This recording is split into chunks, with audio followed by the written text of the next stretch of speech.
Welcome to episode 202 of the Grip Strip Podcast, the second season edition of the Grip Strip Podcast. My name is Philip Matthew. I'm your host, and I'm back with my co-host, the iRacing Indy 500 champion, a computer genius, a gentleman and a scholar, and somebody who I'm looking forward to hearing some of his thoughts, especially in regards to one particular thing. His name is Josh Fine. Welcome back, brother. Happy New Year. Yeah, thank you, man. It's been an interesting holiday for sure. We saw, or I visited Texas and visited, or at least was briefly on the outside of the grounds of Circuit of the Americas over in Austin. So went and saw that. Unfortunately, they're closed for winter renovation, so that's okay. But at least got to witness what it looks like from the outside in person and see that great racetrack. They did have a holiday light display there, but wasn't able to get there in time. But would have been liked to have done that. So unfortunately, not on the cards for that. But still great to see that. Of course, also saw the Alamo. Had to remember it. Went to a Houston Rockets game and all that stuff. So and saw the NASA Space Center there in Houston as well. So yeah, great trip in Texas. And the other topic, of course, that you will hear about later, the Jaguars. I honestly thought about starting this podcast next to my grill on fire, so we could set them on fire, I guess. But that might be a little bit dangerous, and it's also dark outside, so it would be a little bit difficult to do that and record this at the same time. But it was definitely thought of. But other than that, I'm ready to start 2024 on this show.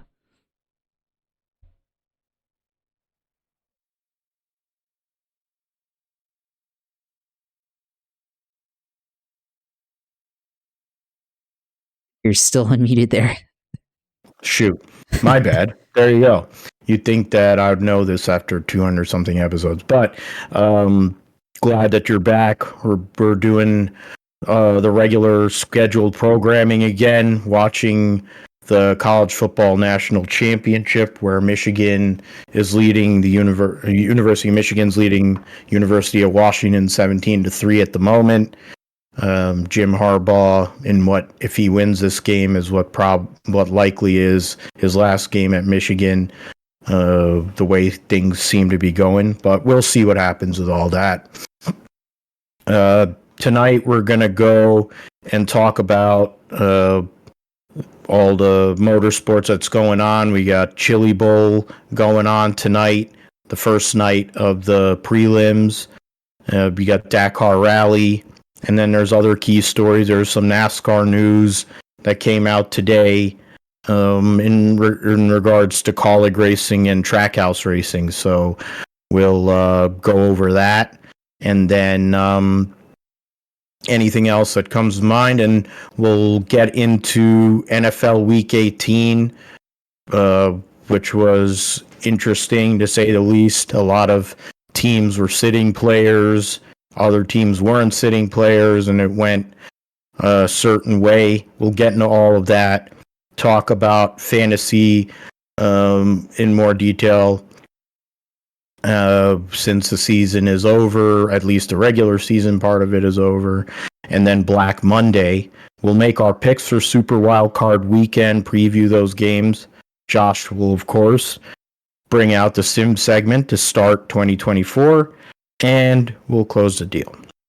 So Josh let us know about his exploits in Texas, New Orleans. Got to go and experience all that. It's one thing. I'll probably want to go there, at least go to New Orleans at some point in life. I thought when you mentioned the Alamo, I was going to ask you if you had seen any big old women in San Antonio like Charles Barkley always talks about. And you saw a bunch of churros, but I don't think doesn't seem like that was the case. After, he copped to drinking 10, 15, 20 Diet Cokes a day. So he's trying to go and cut that off last week on Inside the NBA, which I guess he's trying to be the big old woman in that case. But That's beside the point. Let's get into the world of motorsports right now. Dakar Rally is going on, and Yazid Al Rahi is retaking the overall lead in the Dakar Rally for the cars over Carlos Sainz. So that's Carlos Sainz had taken the lead over there. I'm gonna go and bring it up. It'd be nice to Dakar Rally. I mean, there's not a whole lot. I mean, the Chili Bowl now. I'll also talk about the Chili Bowl since we're on the first day of it. Brief before we get into more detail, they announced that it's not going to be on regular TV, so it's a bummer. But in the end, I guess you have to take it for what it is. And with all the issues that they seemingly have in running the race or getting the race in a timely manner, so take the good with the bad. Right now in the bikes category, the leader is Kevin Benavides, the defending winner of the race on a Red Bull KTM. In second place is the American Ricky Brabeck, former winner of the race.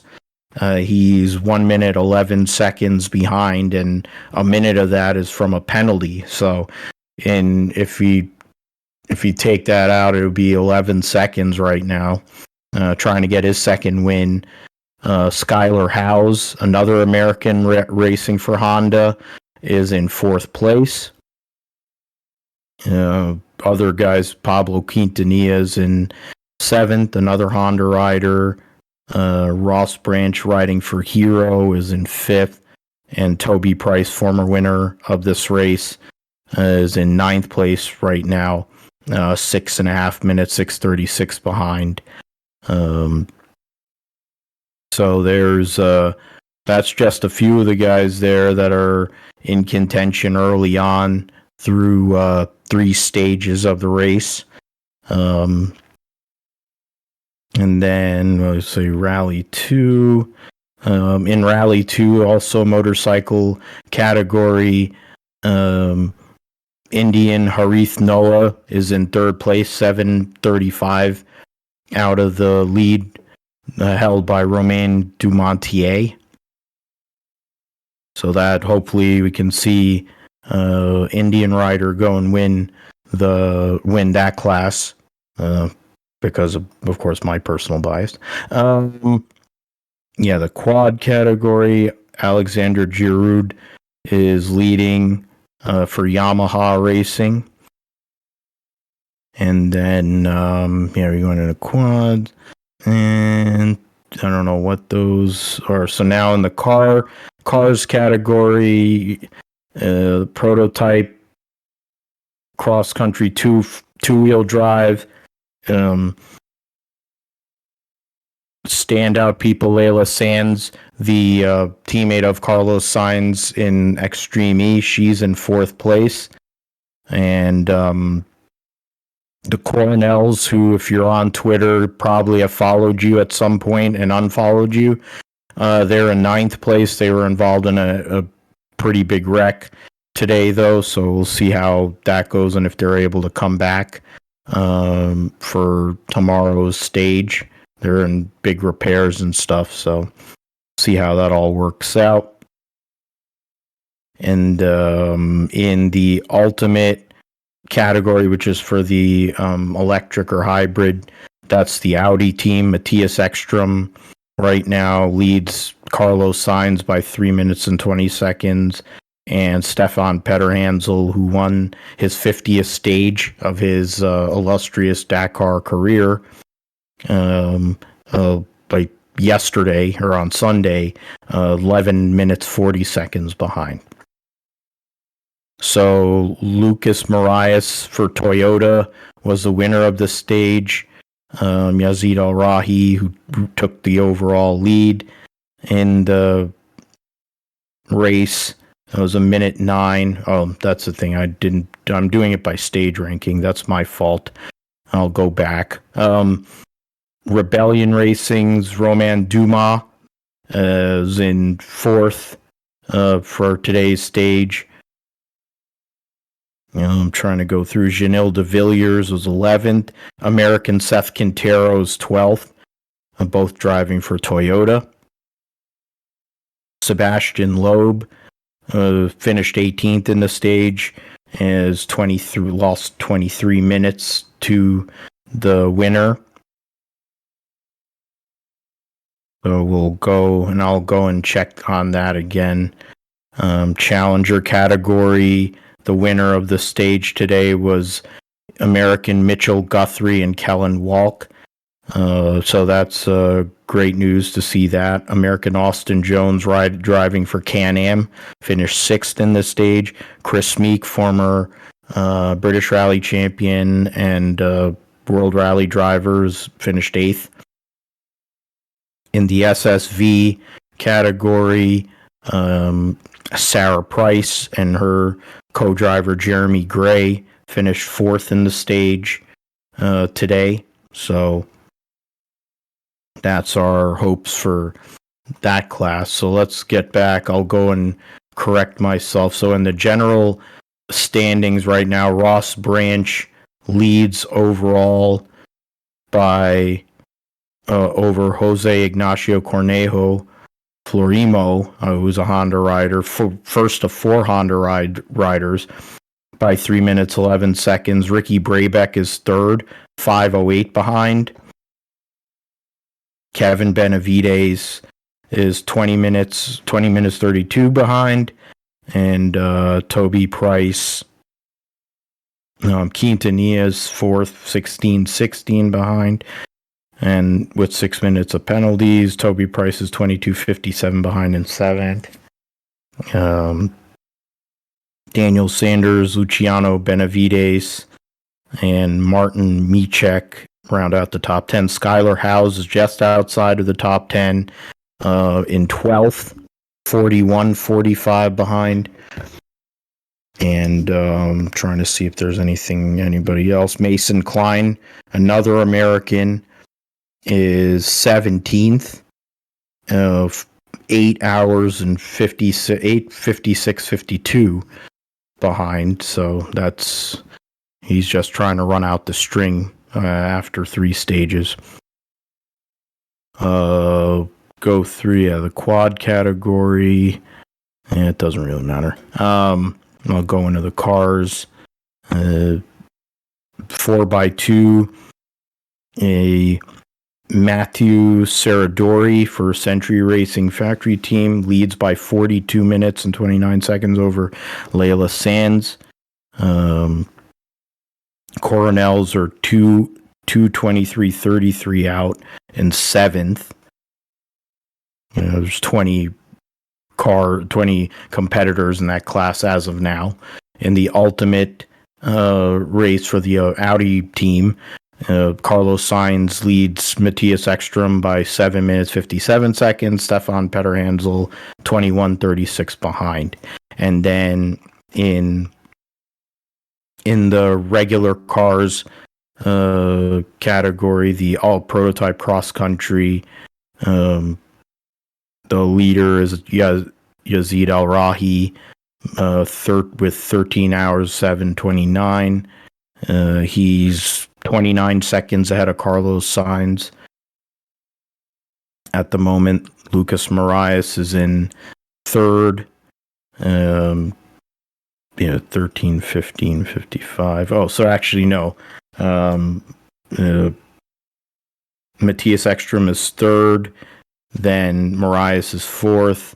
Nasser Al-Attiyah is the defending winner of the race. Is in 5th, 10:49 behind. Sebastian Loeb is 24:58 out. Seth Quintero 27:18. So early in the race, see what can transpire here as things go on. Challenger category: Mitchell Guthrie, Kellen Walk Our third, 15:58 behind. Christina Gutierrez, who has driven for X44 and Extreme E. 28 minutes behind right now in fourth. Austin Jones in sixth, 44:24. And in SSV, Sarah Price is in second place, 15 minutes and 5 seconds behind.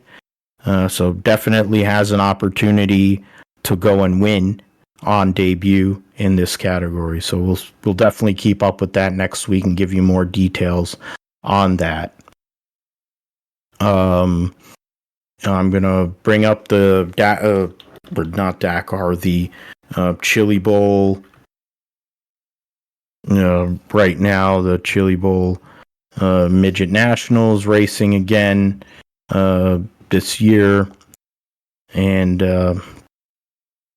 38th running, the Cummins qualifying night. What do you call? So amongst the drivers that are going to be in, so the A feature, okay, there you go. So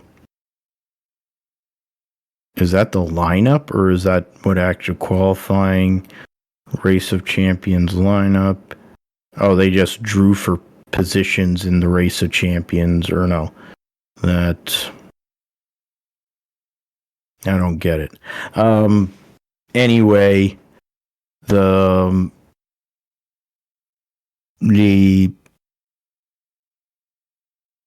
Chase Briscoe is in this in tonight's races, so he's trying to make it into the A main. Of course, they only lock in the top two out of the after tonight. And then everybody else, as you land, will be in the alphabet soup. Cannon McIntosh is on pole for the A feature. Jacob Denny in second. Tanner Carrick fourth. Michael Pickens fifth. Shane Golobic is sixth. Chase Briscoe is in 12th. Taylor Reimer in 14th. Chris Wyndham 15th. So those are some of the names to look at in terms of, look at Molly McGrath. Damn. Top 16 combined passing point. A feature. I'm trying to find some of the other people. So in the B mains, Weston Gorham, Ricky Lewis, Cole Bodine, and Chris Carroll advanced. Sam Haferteep Jr. one spot out. That's going to definitely make his life a whole lot more difficult on Saturday to make the main. Kevin Newton, Noah Gass, Keith Rock, and Alex Sewell advanced in the second B main, so they'll be in the A to try to go and make it somehow or another, climb the ladder. And in terms of the O'Reilly Auto Parts Race of Champions qualifying, Logan Seavey was qualified on top over Jesse Love, the defending ARCA Series champion. Tyler Courtney Sunshine was third, Briscoe fourth, Brent Cruz, Spencer Baston, the defending winner, Logan Seavey is the defending race winner of the Chili Bowl. Zach Daum in seventh, Carter Sarf, Cannon McIntosh, Hank Davis, David Gravel, Corey Day, Tanner Thorson, Kaylee Bryson, Sammy Swindell, Jade Avedizian, Justin Grant, Brandon Moletti, Tim McCready, and Ricky Thornton Jr. Round out the 20 drivers that'll be in the ROC. It looks like the top 6 had a shootout, or top 5 had a shootout, and that's why Chase Briscoe's on pole for the Race of Champions over and Tyler Courtney, Jesse Love, Logan Seavey, and Brent Cruz. the rest of the lineup goes as said from 6th on through 20th. So we'll see what happens. We'll definitely give you more updates next week on who does what in the Chili Bowl. I'm trying to see which heat. Yeah, in Heat 6, that was Chase Briscoe. He got up to 4th. He made a pass. He passed 2 guys on the final lap of his heat race to get into the A main there based on his passing points. And then they did the qualifier, and I'm trying to see where he was.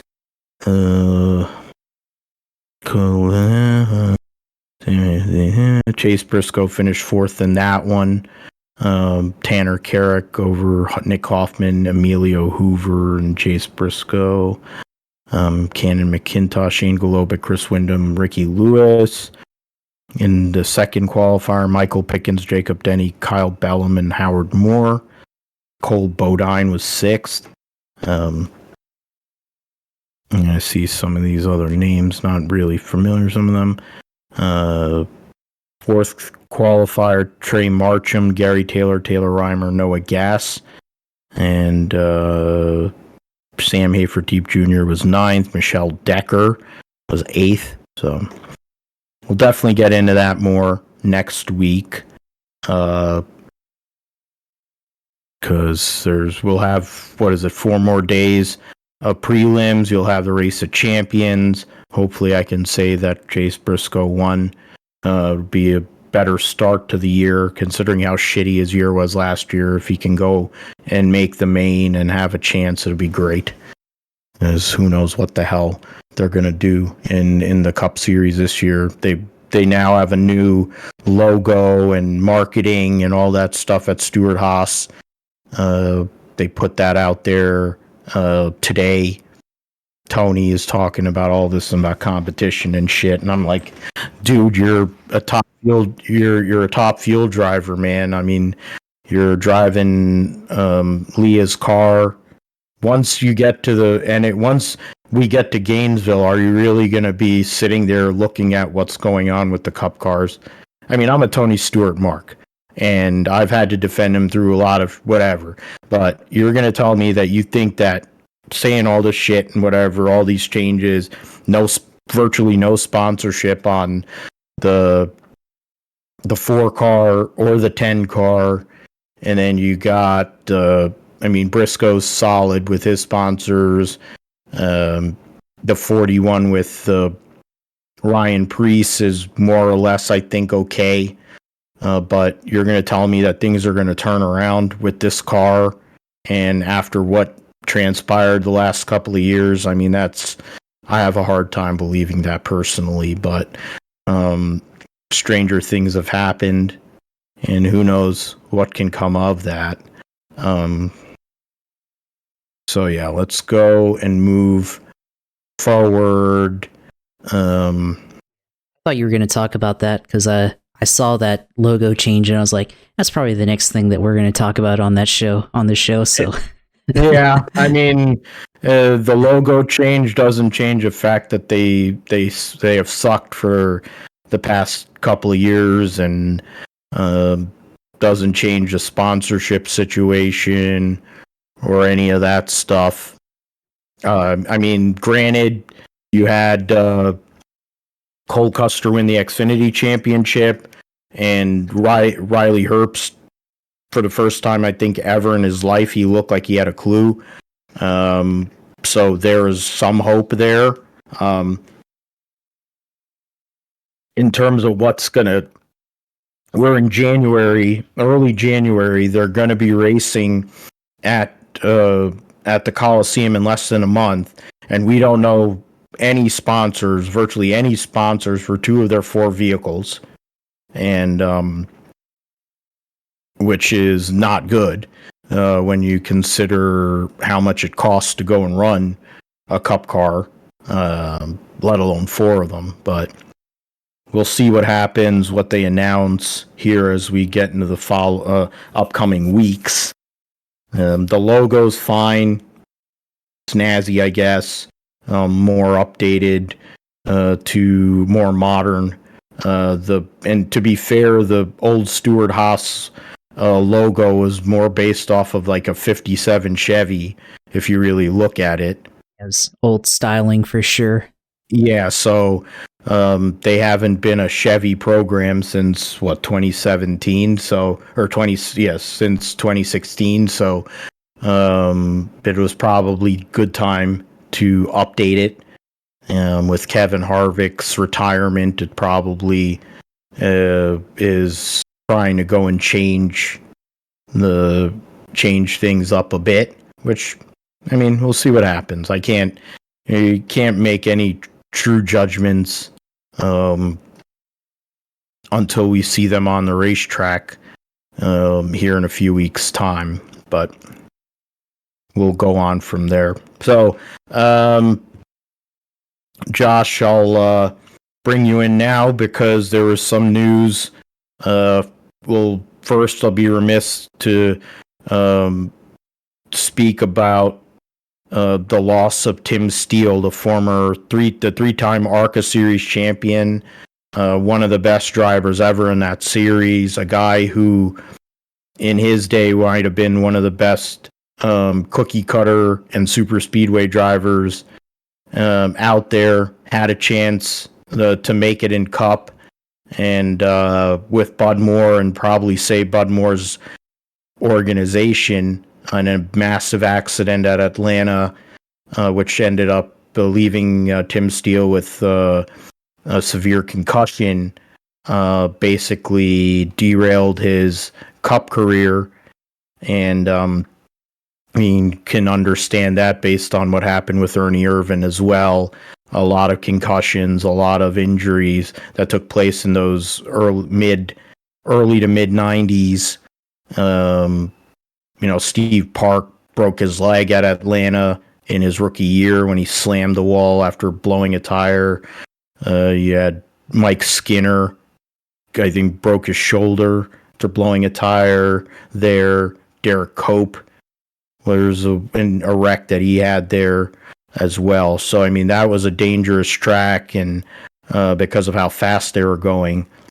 When you think about Jeff Bodine, until a few years ago, Jeff Bodine had held the record for a 1.5 mile track or whatever, a non-restrictor plate track, for speed with that 197 mile an hour lap that he cut in the fall of 1997 there. So rest in peace to Tim Steele. Our thoughts and prayers to his family, and ARCA Series. Hopefully they'll do something in to honor him, but who knows? It is the same dopes that run NASCAR. So Travis Mack, the crew chief for Daniel Suarez over the past couple of years, is now essentially being traded for Matt Swiderski. Travis Mack will move over 16 to the 16. That's a misprint. He's going to Colleague Racing as the technical director and will be the crew chief of the 16 car, which will have a bunch of different drivers over this season. And Matt Swiderski moves from the 16 car to go and work with Daniel Suarez on the 99. So now, I mean, I'll let you go first, Josh. I mean, for the 16 car, they're going back to what they were doing a couple years ago, where they're going to have a mix of drivers. AJ Allmendinger probably is going to get a good amount of starts in that car. You're going to have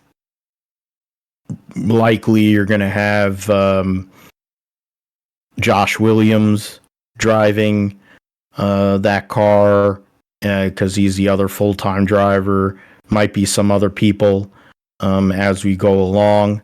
Then you go and so that they're going to have a mix of drivers this season.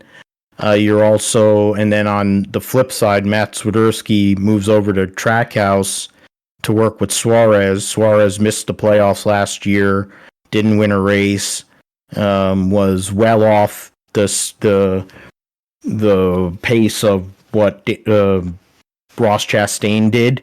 So he needs to perform. When you look at what Trackhouse is doing at the moment, you have Zane Smith, who's coming up this year as a rookie, driving for Spire, but really it's a Trackhouse. I mean, I don't know what the machinations are or how that whole thing. It's a Spire entry, but to be fair, it was a 50-50 deal that both Spire and Justin Marks bought the charter off of BJ McLeod and Joe Falk and Matt Tift there. So it's a year, Josh, that Daniel Suarez, it's a career defining year, I think. Is he going to stay in Cup? Is he going to stay with Trackhouse Racing, or is he going to be moved over for Zane Smith or Shane Van Gisbergen? Because SVG is planning on being in the Cup Series in 2025. He's running the full Xfinity Series this year. Amongst other series, he'll be running the ARCA 200 at Daytona to qualify for running the Xfinity race there. So a lot of changes going on and a lot of moving parts there, but essentially two crew chiefs that have been at their respective organizations for a good amount of time essentially get traded for each other. Yeah, it's going to be interesting, though, because, yeah, like you said, Daniel Suarez had a career year in 2022, won at Sonoma, and had several other races where he was fairly competitive and made the playoffs that year. But, last year took a step back and didn't make it in. So now you swap guys out, and now he's going to have another chance to prove himself in this car. And like you said, could have the ability to get swapped out with Zane Smith or SVG, depending on how Trackhouse wants to go. But I also have a feeling that they probably have a master plan for Trackhouse to eventually go to 3 or 4 cars in Cup, which that's where Zane Smith and SVG will go. But I think it's easier to go expand to 3 cars and 1 car go to SVG, and then possibly you swap out a car for Zane Smith, or driver for Zane Smith, and that would have to be Daniel Suarez. I think Ross Chastain has proven that he's the guy over there. He's their lead driver, and he didn't have as good of a year as what he did in 22 points wise, but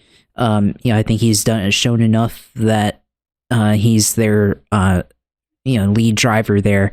And I think Suarez, this is a prove it year for him, and he's got to be able to at least win a race and make the playoffs. So that's what's on the line for him. And I think if he doesn't do that, then potentially get relegated back to Xfinity, or possibly find another ride at a different organization in Cup where he could go and compete in. So we'll see how it turns out, but that's an interesting move. And I think also for Travis Mack, this is a important opportunity for him to go out and compete and with a team, but then also lead an organization as the technical director. And I think that's ultimately a move up for him. So we'll see how that improves Kaulig, and we'll see how that 16 car does with him leading that team as crew chief, and then also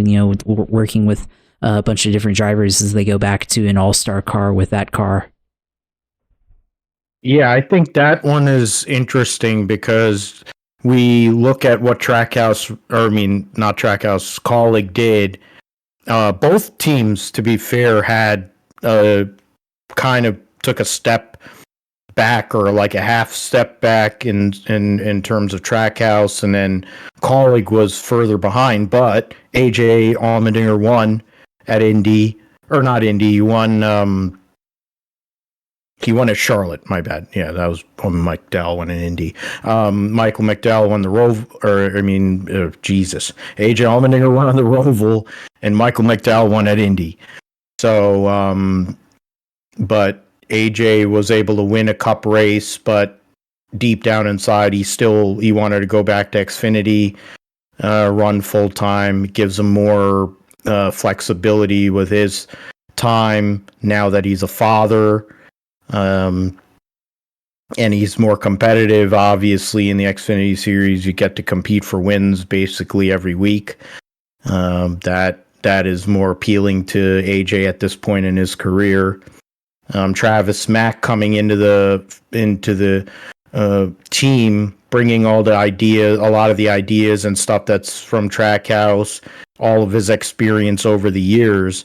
And also you add that Daniel Hemrick coming back up to the Cup Series as a full-time driver, a second opportunity in the Cup Series. How will this help him in the full-time car, the 31 car? And for Swiderski, I mean, pressure's on him too, in a sense, because Suarez is in a prove-it scenario, and I doubt that they're going to move on from him for, if they move Zane Smith. I think, if anything, Swiderski is there to hedge for, like, SVG, because they want a cup-proven crew chief, somebody who's worked with young drivers or with drivers that have less experience, and it kind of fits the mode where he could go and probably work with SVG next year in 2025, if and when he gets moved up there. That'll be something that we will see for sure. Ray Evernham and Rob Kaufman, the asshole that is the reason why we have charters, about the only thing that he brought to the table. I guess he saved Michael Waltrip Racing for good, bad, or indifferent, but they brought back IROC, so who knows what that'll mean, if they're going to compete this year. The SRX series was Ray Evernham's idea, and he did it with Tony Stewart and the Montag group, and that was his baby, basically, what the IROC series was about, but it's on short tracks. They were doing short track Saturday night kind of thing, middle of the week. But immediately after the first season, he left. He collects all of these IROC cars. He was an IROC employee for many years and the crew chief for the IROC series under Jay Signori. So, I mean, in that sense, it's cool to see it go back. What they will be doing and where they're going to be running is to be determined, but that was announced today. Who knows if there is a room to have both the IROC and SRX. But I guess we'll find that out. Going through some of the other news, Josh, we talked offline about sports betting, and there were a couple of announcements. DraftKings and NASCAR made an agreement for sports betting in North Carolina, and then also an expansion of sponsorship, not just for the series for NASCAR itself. Of course, they sponsor 2311 with Darrell Walsh Jr. Then you had BetMGM. They are gonna be a part of North Carolina's betting approval of sports betting and connect with Charlotte Motor Speedway. So you think about SMI, they're connecting with BetMGM. BetMGM sponsors Kyle Busch in the 8 car. So I think we're getting to a point now where I think every sports book that is legitimate is going to be on a car and or connected to a track as we get things going. You like you talked about, I don't know if we talked about specific books, but Hard Rock down in Florida now. So wouldn't be surprising if they made a inroads. I mean, they won't do it at they can't really do it at Daytona or Homestead because of the deal with DraftKings, but they could possibly get on a car. Like that might be an idea. And, we're talking about SHR and their sponsors Gregson and stuff. there. Gregson would probably be an idea there. And so, I mean, I guess I go and reference this also because of your ability to make great picks and being the computer genius that you are, but also just understanding the sport and being someone that has an interest in betting. What does this mean? This bigger expansion, of course, into the key markets that NASCAR race in, and then the expansion. What will it mean? We lost alcohol sponsors essentially outside of Busch. We don't really have any alcohol sponsors anymore. Of course, we don't have any cigarette sponsors, but now betting is a thing.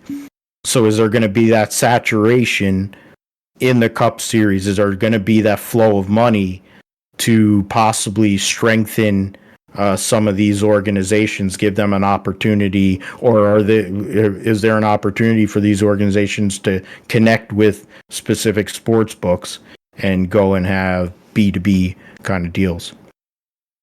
I mean, yeah, I think it's definitely an opportunity. You look at how sponsorship has worked in the sport, and obviously they depended heavily on alcohol sponsorship.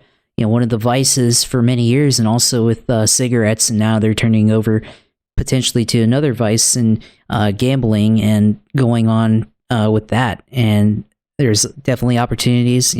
Hard Rock down in Florida is now legal, so that will be an opportunity for a team or something or potentially a track like Homestead Miami or even Daytona to partner up with and have sports betting at the racetrack there like that, or a team such as Stewart Haas, like we've theorized right now, to say that they could potentially do some type of deal with Noah Gragson, who might end up fitting that demographic. I think his type of personality, demeanor kind of lends to the type of people that would gamble, so there might be an opportunity there.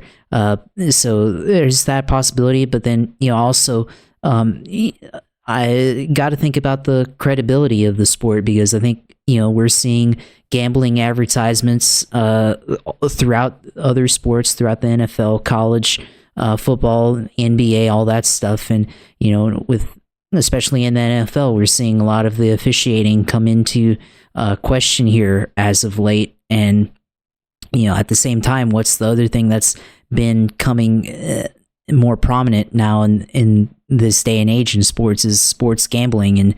And I don't think it's a coincidence. I think there's something there to be looked at. I think it's pretty obvious. And, with the Super Bowl going to be in Las Vegas, I think we're gonna, and with betting as prominent and open in everybody's face as it is, I think we're about to see the shadiest Super Bowl of all time in terms of officiating. So and other things. So I think we've called in the credibility of NASCAR in the past, on this show, and over the history, we've seen a lot of questionable decisions that the sport has made in terms of officiating races and all that stuff. So, I think that's going to just bring it, if we see more stuff like this come into up to the forefront, I think, it's definitely something we're going to have to look out for. And that's just the reality of our time right now with gambling. So, we talk about it. I mean, I I mean, I would not say I'm a gambler per se, but every now and then it's nice to take some spare cash or disposable income and risk it on something that you feel could happen. So that's kind of my thing there. As far as sports betting goes, and it's interesting and all that stuff, but there's also a lot of downsides to it. So it's gonna be interesting to see how this affects the sport as more companies. We've already seen with DraftKings 2311, and obviously in North Carolina they're going to be there, but also BetMGM is partnered up with RCR at different points, so we're going to see more of that. So I think it's going to be interesting to see how it affects the teams. I think definitely help bring in sponsorship, all that stuff. But then like I said, it got to think about the integrity of the sport as more of these platforms get adopted and everything. Yeah, the integrity of the sport we're talking about, especially in motorsports, has come into question in recent years. Whether, I mean, with NASCAR, I've said for many years, not only here on the GSP, but on other programs, the two hashtags or things I always say are NASCAR and their decision making, consistently inconsistent and selective enforcement. And when you put gambling into play as well, that makes things really, really, it's a fine line to say the least. And then, you brought it up, Josh, with the Super Bowl being in Vegas and all. That's something that we're going to see how that all works out. If you believe that Nick Aaron, he's basically telling you based on the logo of the Super Bowl who's going to be in the game. But that's Aaron. So other news in the world of NASCAR, Spencer Boyd, the former winner at Talladega in the Truck Series, announced a new team. He'll be racing for himself full time, and Chris Miller, called Freedom Racing Enterprises. Jeff Hammond will be the GM for the team, so that's a blast from the past to go and come back into the mix as running a team. A legendary crew chief, a guy that probably should get into the NASCAR Hall of Fame at some point because of having to deal with Darrell Waltrip. That alone probably makes him a Hall of Famer before you even get into the statistics that he has and the amount of wins and all the stuff. So this team came from the remains of GMS Racing, so I don't think that'll be. I figure that they won't be the only team that takes the equipment from GMS, and then we'll hear similar to certain teams with Kyle Busch Motorsports as well, taking some of their equipment as well to try and make it early in the season. It the Truck Series has a feel of like 2009 or whatever in the Cup Series, when you had a bunch of new teams that came in, new small efforts that were just trying to go and make races. And then that was like during the Start and Park era, of course, but like Tommy Baldwin Racing started in 2009. They made the Daytona 500 with Scott Riggs. And there was other people like that over time. So I think the Truck Series is going to have a similar deal since, they have they have some good teams and good drivers, but the depth of the field has definitely been it's been cut off a bit with the loss of those two organizations. Try to go and Greg Eli or Ellie will be the crew chief, and his car chief Rick Bourgeois. They says that they've worked together for many years, so we'll see how that whole effort goes. So I mentioned all that with the NASCAR. Kyle Larson doesn't see himself competing in NASCAR past age 40. It's not really that shocking, based on a lot of things that Larson has said and his outside dealings, because now he owns the High Limit series with his brother-in-law Brad Sweet, which was the All-Star Circuit of Champions, Tony Stewart's All-Star Circuit of Champions. So he's running a sprint car series now. He races basically anything with wheels, 4 wheels. Kyle Larson not wanting to be in a cup car after age 40. You think about what Jeff Gordon said earlier in his career. He didn't think he was going to be competing past 40, but obviously he did. I think I might, you know what, I'm trying to remember offhand, because he was a 93, he was 21. He went 31, 41. Okay. Yeah. I didn't, for a minute there, I had to think about it, how long he went in his career. You know, Jimmy Johnson's back racing, albeit limited races. He's in his 40s, you know, Harvick. We're getting to a point where you have guys that are the older drivers, but then you have guys that grew up in a different era and they're like, we want to get out and experience other things. Cal Wells said Legacy Motor Club will have tier 1 relationship with Toyota. It's not shocking. After being a tier 3 effort at Chevy, which is also not shocking, based on where that organization, or at least the beginnings of that organization, were. When Petty GMS, it was a Petty team, so they were not a top team.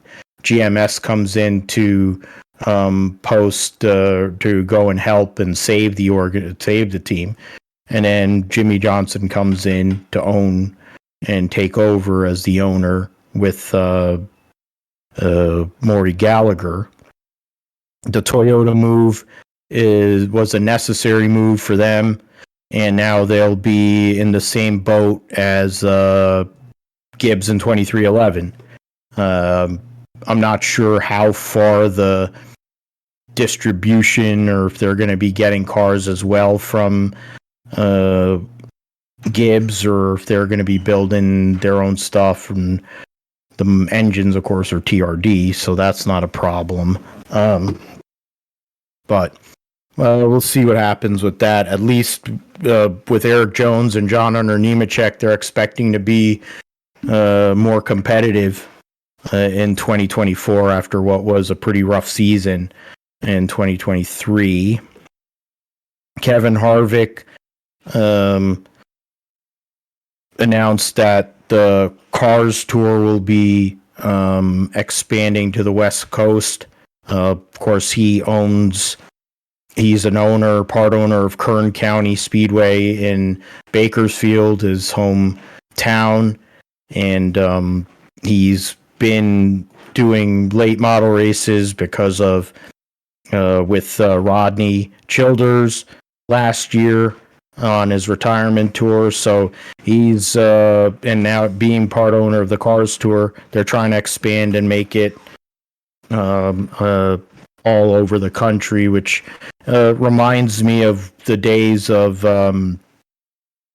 when they used to have late model stock divisions in multiple places, but then they'd go and come together and race at the big races like the Snowball Derby or the All American 400 or the Winchester 400, et cetera, et cetera. So that's what they're trying to do. It'll be the Pro Late model category, going over to the West Coast initially, and then because you have the Spears SRL series already there, so that's super late models. So they don't have pro late models there, so that'll be interesting how that all works out.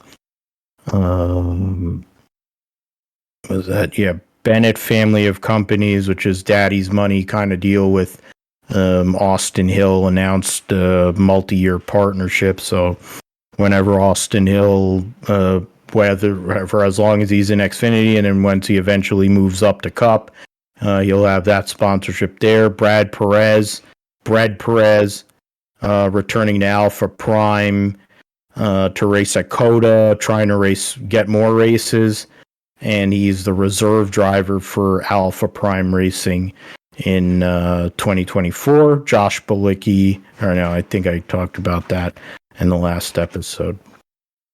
So that's NASCAR. Trying to get through some of the other news items. Williams extends their Mercedes power unit deal beyond 2026 to 2030. It's an interesting year for them because Alex Albon, who knows what his situation will be, if he's going to stay at Williams or not.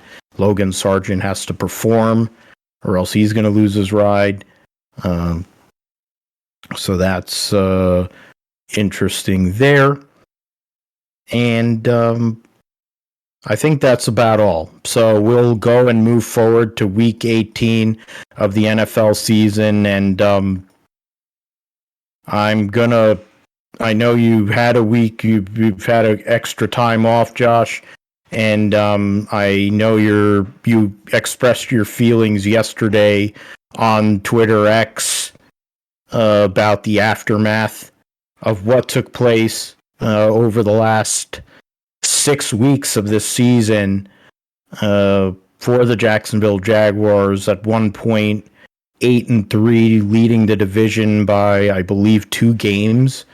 And now they're on the outside looking in with the loss to the Tennessee Tuxedos in the final game of the season, and the Houston Texans going and beating the Indianapolis Colts.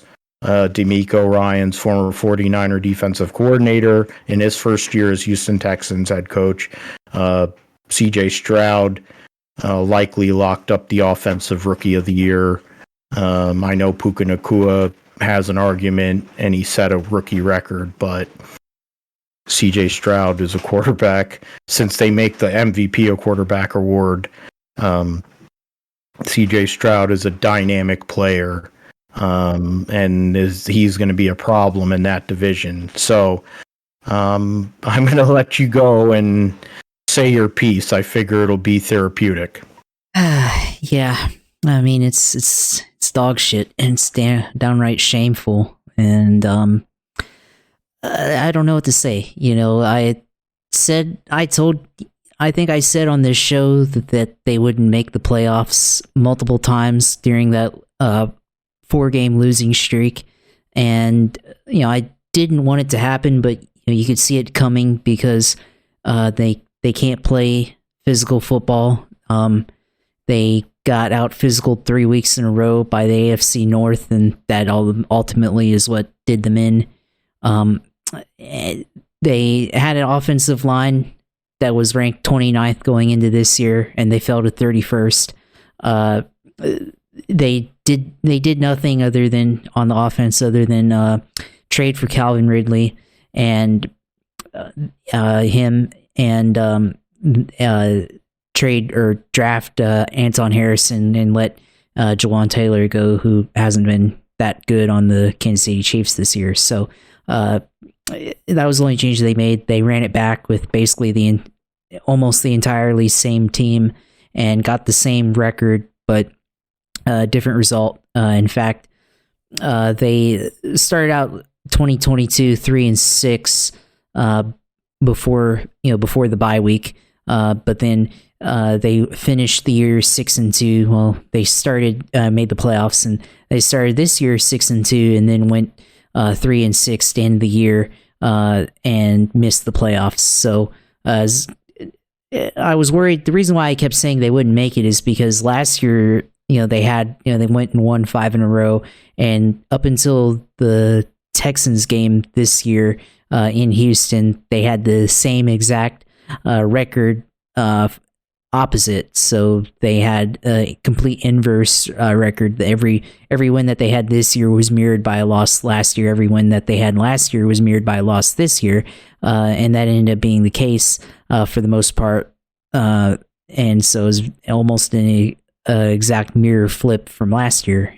And obviously, it's just shameful that they're in this position, and it was embarrassing to see and everything. And you want them to make the playoffs, and wanted them to see that, but then there's also a part of me that wanted to see them lose, because it put a lot of the questions up into the forefront that I think if they made the playoffs would get them somewhat of a pass, and somewhat of a thing of status that they would have. Because if you make the playoffs with the same group of guys and they say they lose round one, well, we still know what the problems are, but they still have the status of being a playoff team that might shield certain people from criticism or getting the full brunt of the blame that they deserve.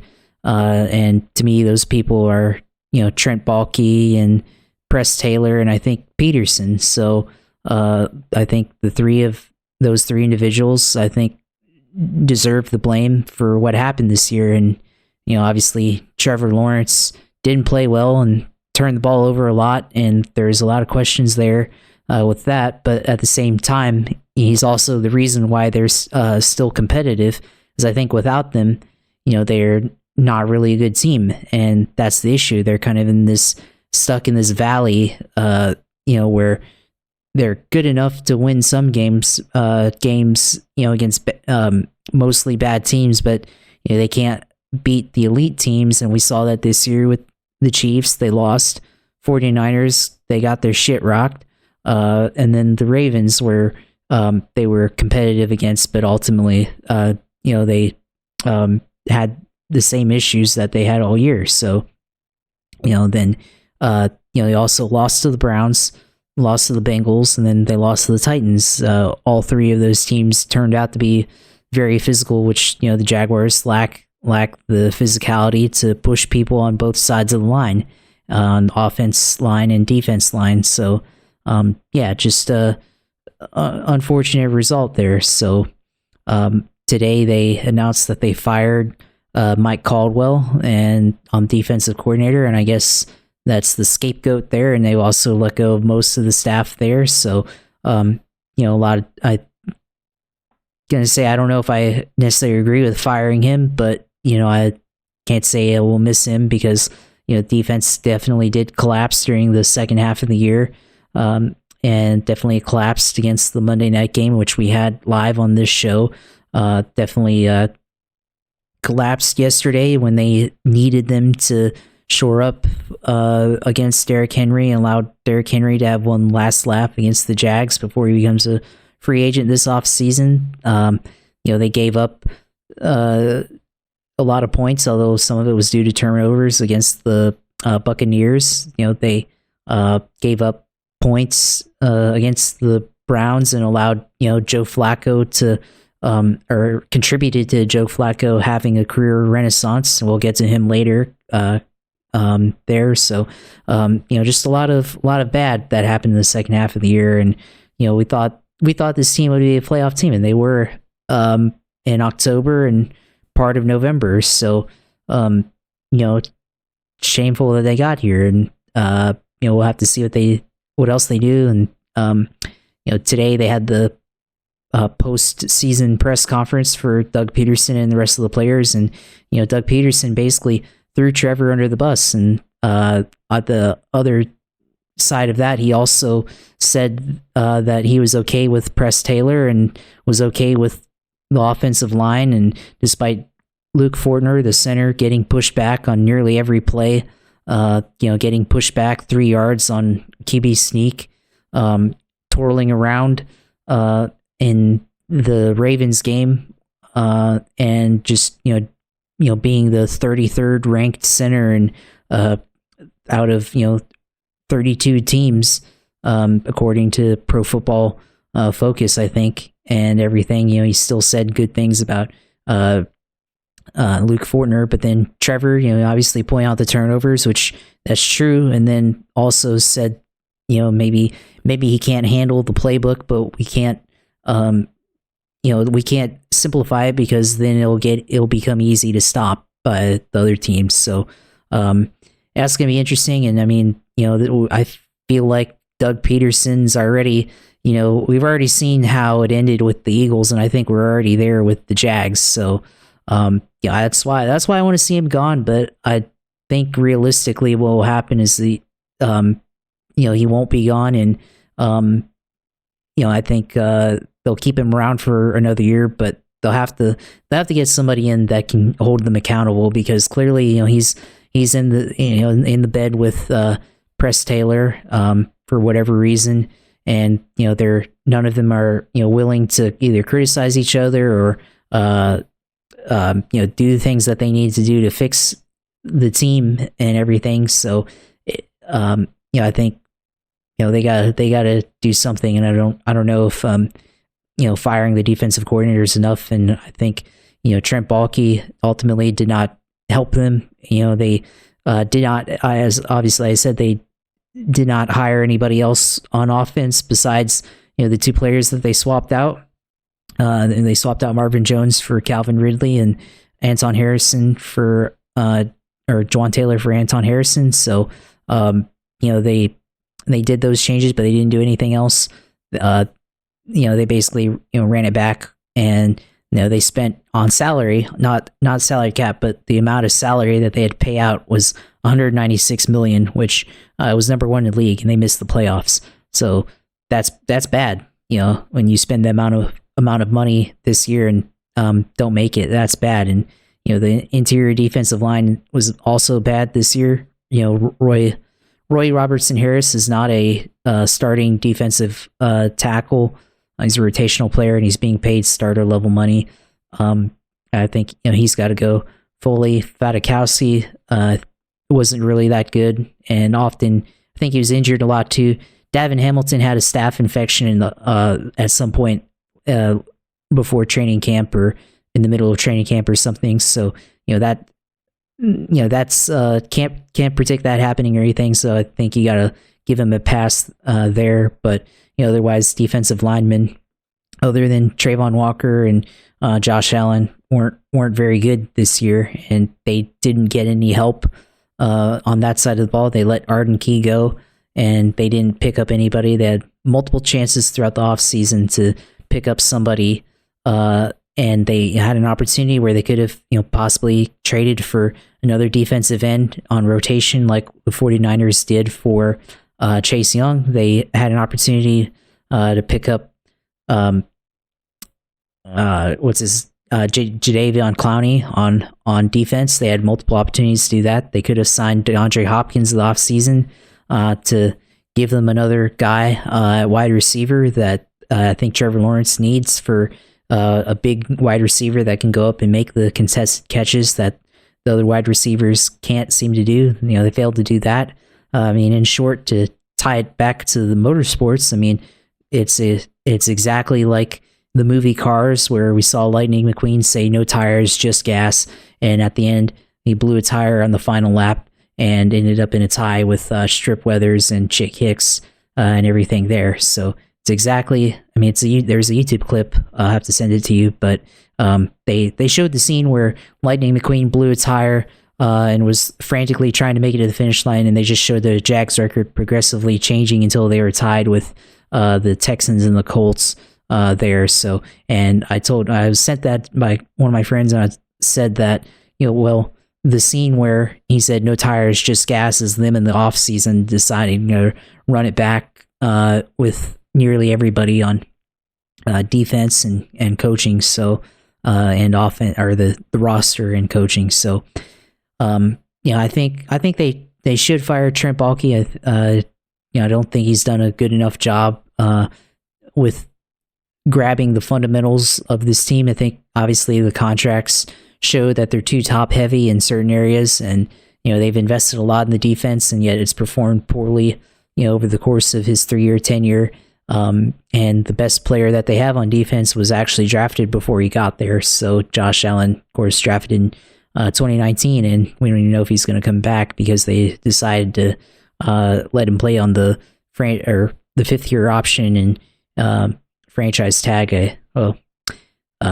5th-year option, because they weren't sure how he was going to be as a player. So definitely disappointing to see, and they'll be playing on a second place schedule next year, and we'll just have to see how they find out how they're going to be next year, or in September. So gonna be a long off season, especially if they're already attacking Trevor in the press with what Peterson said today, and it's looking like it's going to be him versus the organization. So this off season, so we'll have to see what they do. I mean, personally, I think you just don't extend him yet. I think it's hard to say that you can commit 150 million or whatever to him for that stuff. I don't know if it's worth it yet. So unfortunately, they're gonna have to, because they don't know yet, they're gonna have to buy high, and that also means that they're gonna have to figure out a way to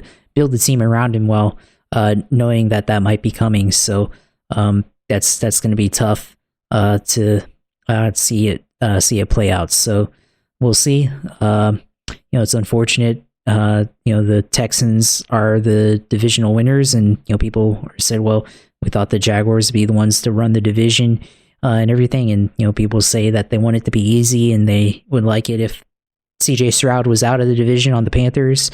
But I also say that having a tough divisional rival makes you better, and I would rather see them have that rival like that, and Colts with Anthony Richardson as well, and potentially the Titans with whoever they have with QBs. So I mean, I think it should be tough. I mean, look at the AFC North, NFC West. I think those are the two toughest divisions in the NFL in terms of QB play and physicality on the offensive and defensive lines. So it's unfortunate, and I'm gonna have to tune out for a little bit on football and everything. Think it's a good thing, and obviously with motorsports coming back in a few weeks, we'll have something.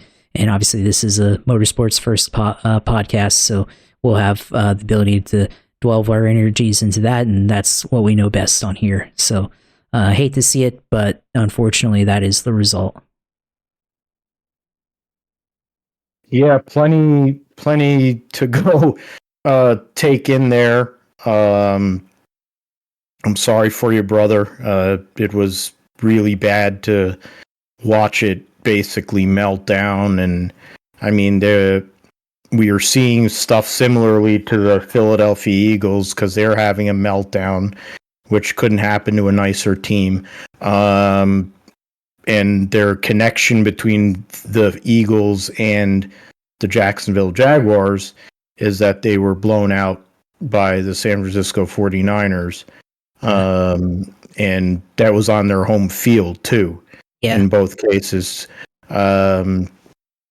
So, I mean, the one thing that you said that was insane to me was Doug Peterson throwing his quarterback under the bus. The notion that you're going to throw Trevor Lawrence under the bus when he is a franchise quarterback, whether you agree that he is he's an elite or has a chance to be an elite quarterback or whatever, he played back, like whatever you want to say about that. He's the number 1 overall draft pick. The cons market based on Trevor Lawrence and Josh Allen. I mean, that's really what it is. If he had went and said shit about Josh, I mean, he can't because Josh Allen was at an elite All-Pro level this year. But sure, Trevor Lawrence made mistakes. Sure, Trevor Lawrence probably did not play as well as he did last year in the second half to get them in the playoffs. But when you have a Swiss cheese offensive line, I mean, Travis Etienne, it impresses me more that Travis Etienne had the year that he had. Yeah. Because of how bad the lack of productivity from wide receivers, the terrible offensive line, terrible. I mean, I don't know what. I mean, Trent Baalke, it doesn't surprise me because he's got a history of being a mediocrity. Doug Peterson won a Super Bowl, but when you start digging into what Doug Peterson is, he's an egomaniac. And for what he was, which was a backup quarterback in the league, being a ball handler for fucking a guy who's going to probably go and get indicted and go to a federal penitentiary and Brett Favre. I mean, he's a hacky guy, you know. He got sent out of Philly, and I mean, it's interesting with Philly because Howie Roseman's in there forever. You're gonna have to start thinking that he's gonna get to fire another coach here when Nick Sirianni and the Eagles eventually lose, which will probably come next Monday night. But I don't get. I mean, that is going scorched earth on your quarterback is probably like PR 101 on how not to keep a job. And when your offensive coordinator, who you were complaining about, I don't know how many you talked about multiple times this year, how bad he was doing a job. And you have Evan Ingram out there who's become a pretty solid tight end. You have one of the best running backs in the league. You have a quarterback who has all the potential in the world, but he's turned into like what Eli and Peyton turned into when there was any level of pressure. But then when you think about how bad the offensive line is, I can't blame him. Yeah. So it is a sad situation. It's a waste, really. And it opens the door, since now Houston is well ahead of schedule. And they're going to be hosting their usual 4:30 game on Saturday afternoon.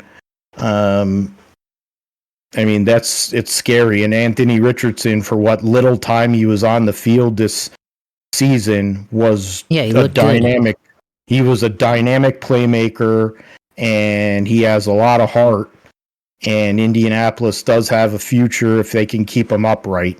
He's got a lot of those same characteristics of the guy who's probably going to be a 2-time MVP here in a few weeks' time in Lamar Jackson. So it's kind of scary.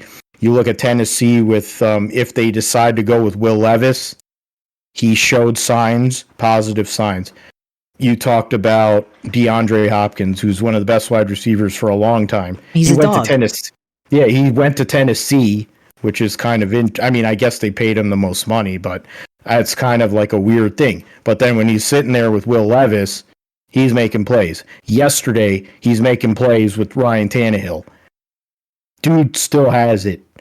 You know, that division is not going to be easy. Opening the door for Houston after basically being a rudderless ship for I don't know how many years. Indianapolis, which has had a lot of issues over time, but they're turning the corner. And I mean, Tennessee, who knows what's going to happen? Mike Vrabel, the rumors that are going around, may or may not be there, which may go and change things up. But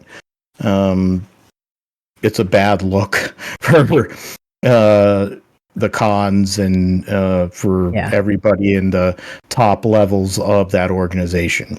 Yeah, I mean, I have more now that you have, like, because the Cons, like, he's not a bad owner per se, but I mean, he just doesn't understand like who to put in place to run the football team, and they need somebody above the general manager that can oversee that and everything. And I mean, he's not in the building every day. We know that, and I think the Steelers, what they do with their ownership, understanding you don't want David Tepper, who threw his drink in the crowd in Jacksonville on New Year's Eve. You don't want that. I mean, that type of passion. I mean, it's great that he's passionate, but that's on toxic level. But at the same time, you don't want somebody that doesn't really understand, and when it comes to that stuff. And that's the thing, is like they should have fired Trent Baalke when they fired Urban, and they should have cleaned house when even before Trevor got there. They should have just wiped everybody out, but they kept Trent Baalke in because he was the like assistant pro personnel, whatever you want to call it, under Dave Caldwell, and they kept him for that. And now he's still tied, and they decided not to let him go, and now we're here and everything. And I mean, who knows what they look like without Trent Baalke, but they just never clean house entirely, and it just, they keep leaving one remnant after another. So that's what it is. And then you mentioned the play calling and all that stuff. I mean, it's a freaking science experiment. That they always run these cutesy level plays. They ran in the fourth quarter, they ran a direct snap to ETN that would have been a first down at the 4-yard line, but then it got called back to a penalty. And I was like, why the fuck do you call that? Even though it technically worked, it didn't work. But even though it worked in theory, like, they still got called back because of holding. A guy who couldn't tackle the punter at the end of the first half, who doesn't have the strength. I mean, I don't even know if he can. He should have threw him out after that, because he can't have the strength to tackle a damn punter. But they have that play, and when and then on the goal line, they go third down, play action pass with running back 2 and tight end 3 in there, and on the goal line, because they can't run the ball up the middle. And then fourth down, Trevor has to audible to a sneak because whatever play they had in there, he didn't trust. So that's the play calling. And they have all these trick plays that they have. And there are no easy button plays, where there are no layups where, like, okay, it's this play down and distance, we can call this and get this look and run the play. We know exactly what we're going to do. It's like every play has to be hard. It's like they're fighting for their lives in every play, whether it's on offense or defense. So that's why I don't like the philosophy. And I'll say it again, I said it before, the Jaguars' identity is 4-3 defense and run the ball. Fred Taylor, Reese Jones-Drew, throw in Fournette if you want. They're all good running backs. And they had 4-3 defense. That's what they had in the 90s, mid-2000s, and 2017. That's what works. None of this 3-4 crap where we drop back Josh Allen and Trayvon Walker into coverage. None of that. I don't want that anymore. Just rush the damn passer and sack him, and make tackles. I don't understand why you can't do that. And so hopefully we see something different. But I think it's going to be interesting to see what happens. That's all I can say. That might be that this probably is in the top 3 for sure of the most passionate we've gotten you here. So it's a great way to start 2024 season 5 of this show, that you've done a Mad Dog Russo level kind of rant here. I think this will definitely help with your health. It's great for us that we got to hear a full breakdown of the Jaguars organization. But the one thing, I mean, now you gave me 2 things. One is Trent Baalke. That motherfucker is one of the dumbest people alive. He was the Niners general manager for God knows how many years. And we're talking about Jim Harbaugh, who is trying to win a national championship. Trent Baalke got chosen by Jed York. He kept Trent Baalke instead of Jim Harbaugh. After Jim Harbaugh had led the 49ers to 3 consecutive NFC Championship games and an 8-8 season in 4 years as the head coach. They keep Trent Baalke and they proceed to become a laughingstock of an organization until Jed York, somebody decided to fuck him in the mouth and the ass and say, hey, you need to go and hire somebody who has a clue. And he hires somehow or another, in some way, some goddamn miracle, in one fell swoop, Kyle Shanahan, albeit he was part of blowing the Super Bowl with Atlanta, 28-3, and John Lynch decide they want to come together, and we're where we're at now. Yes, a lot of pain, a lot of things happen, but if it wasn't for that, I don't know if I'd still be watching football. I mean, I probably would be because I love the game, but I would not justify being a 49er fan. That's for damn sure. But like that's what it is. That's his history. Bad choices of coaches, bad choices in drafts. He's basically saved by Josh Allen, Trayvon Walker, and it doesn't take you're gonna wash. It's a wash with Trevor Lawrence. I mean, that's literally all you have to show for however many years you've been at the helm. So and after that, who the fuck do you have? That's a contributor. He goes and picks guys that are projects and have torn ACLs, and he must be praying to some god or somebody who probably is connected with like Aaron doing the ayahuasca, thinking that these ACLs will come back in like magic. The guy's an idiot stick. He doesn't know how to evaluate talent, and then you don't bother to make fixes in the places where you need to. And then Doug Peterson is basically, his whole career in coaching is based on Philly. His whole career is based on that one play. Yes, they beat Bill Belichick in the Super Bowl. I got to watch that game, one of the greatest games ever. I was there live, whatever. I'll keep on saying it until the end of time. I don't care.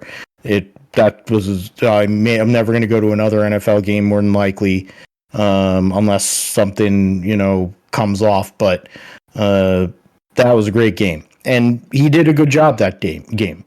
But it also helps that you had Big Dick Nick Foles playing at a level that has been rarely seen since, in general.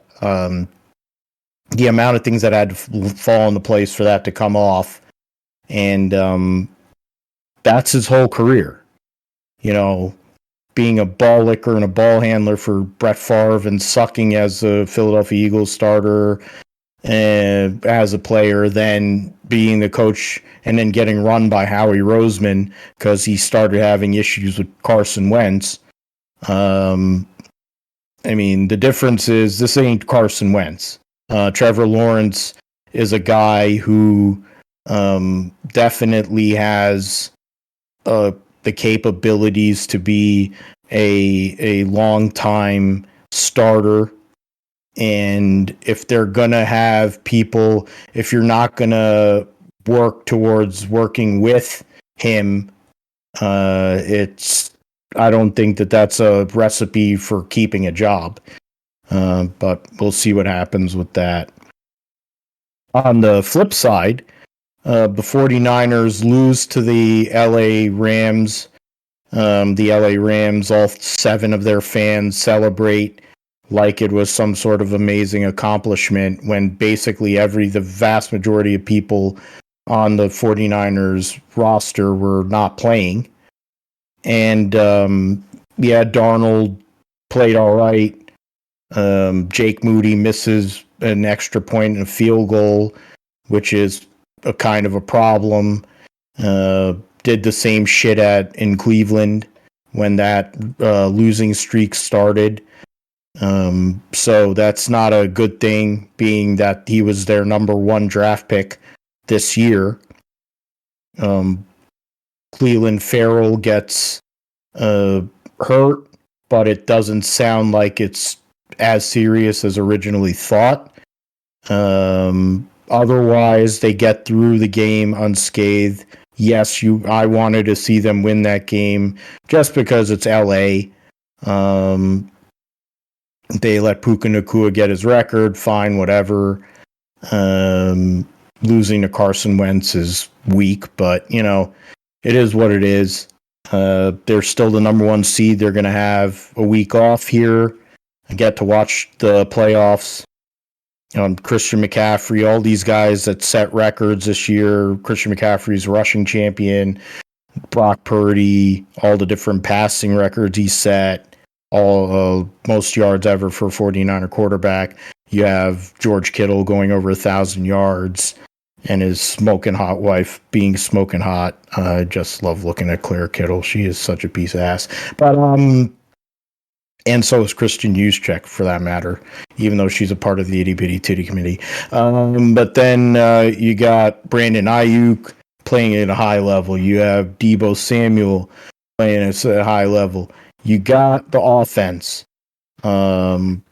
Need to, and they started giving run to. They started giving run to Elijah Mitchell, and you had JaMychal Hasty, another. So the running back core is getting deeper at the right time. The offensive line, on the other hand, not so much. That's a bit of a concern. Defensive line, they do have those two bookends in Nicholas John Bosa and Chase Young. Cleveland Farrell is part of that rotation. You got, so that right there, they got solid. Javon Hargrave came back. The fact that Eric Armstead hasn't, kind of concerning. But the extra week off, hopefully he'll be able to. Linebackers, Warner and Dre Greenlaw out there. Javon Kinlaw played a whole season, which is a fucking miracle. In terms of the secondary, there are some concerns, but they've had good play.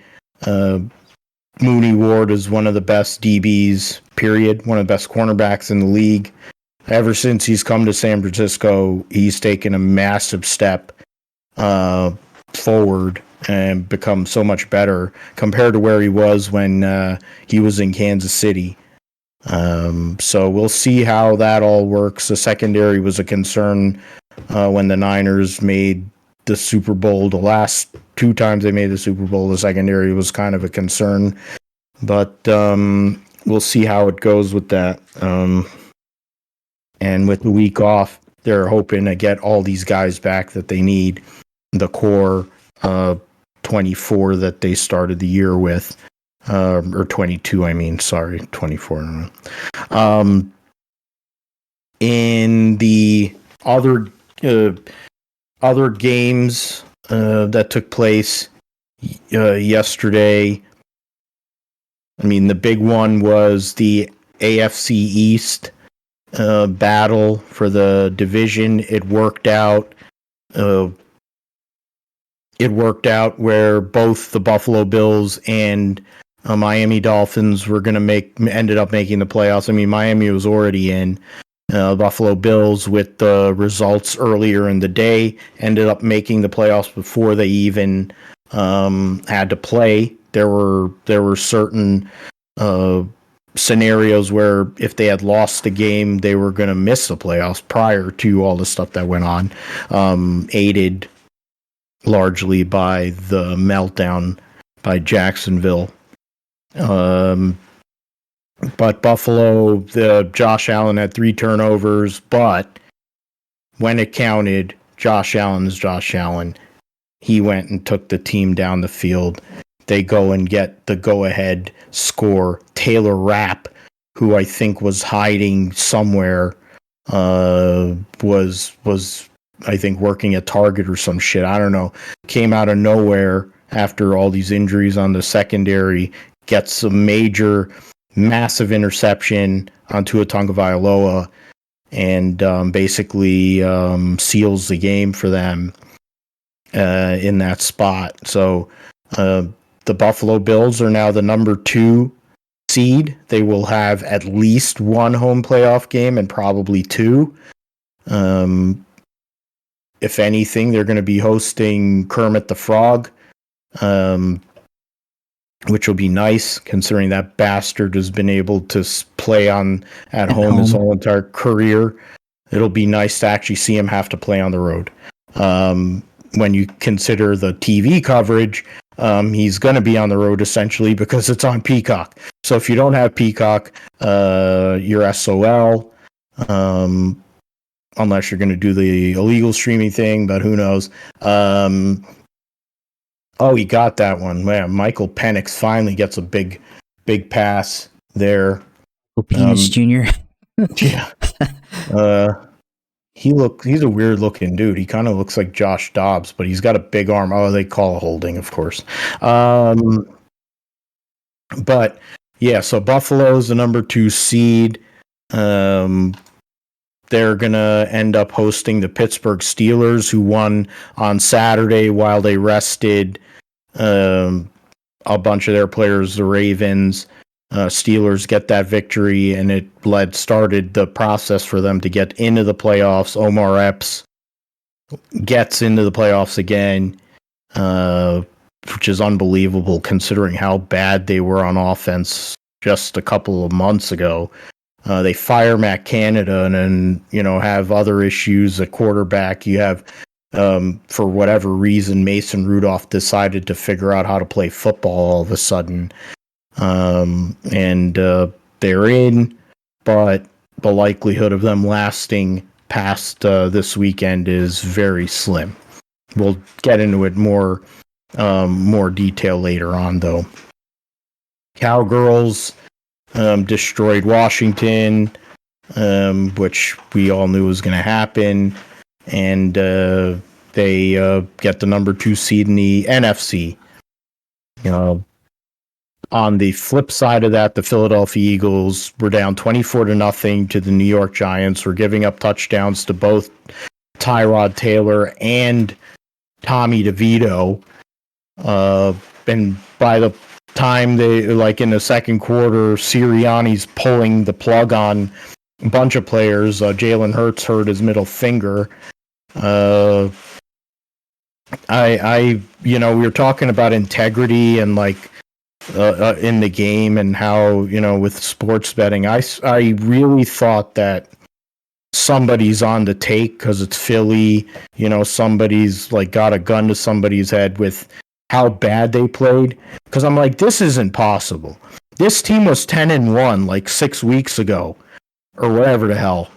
And yeah, the Niners anally annihilated them, which they deserved for all the shit they talk and other stupid fans.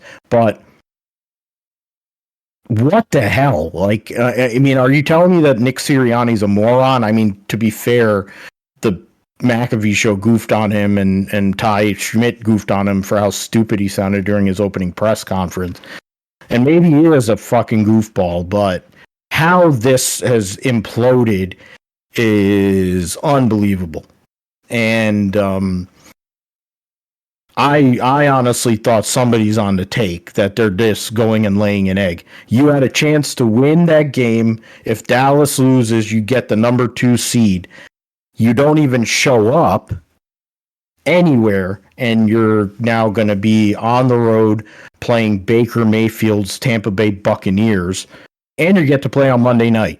So all the Philly fans that are basically on suicide watch are like, what the fuck? Why didn't you just put us on Sunday night so we can get the season over with? Instead, we're on Monday night. So we'll see. Vegas wins. They should hire Antonio Pierce. If they don't, it wouldn't surprise me because Mark Davis didn't hire Rich Bisaccia either. But this would be even more egregious. Because Antonio Pierce has probably been the most compelling, worthwhile coach the Raiders have had in decades. Kermit the Frog didn't play for Kansas City, but they still won.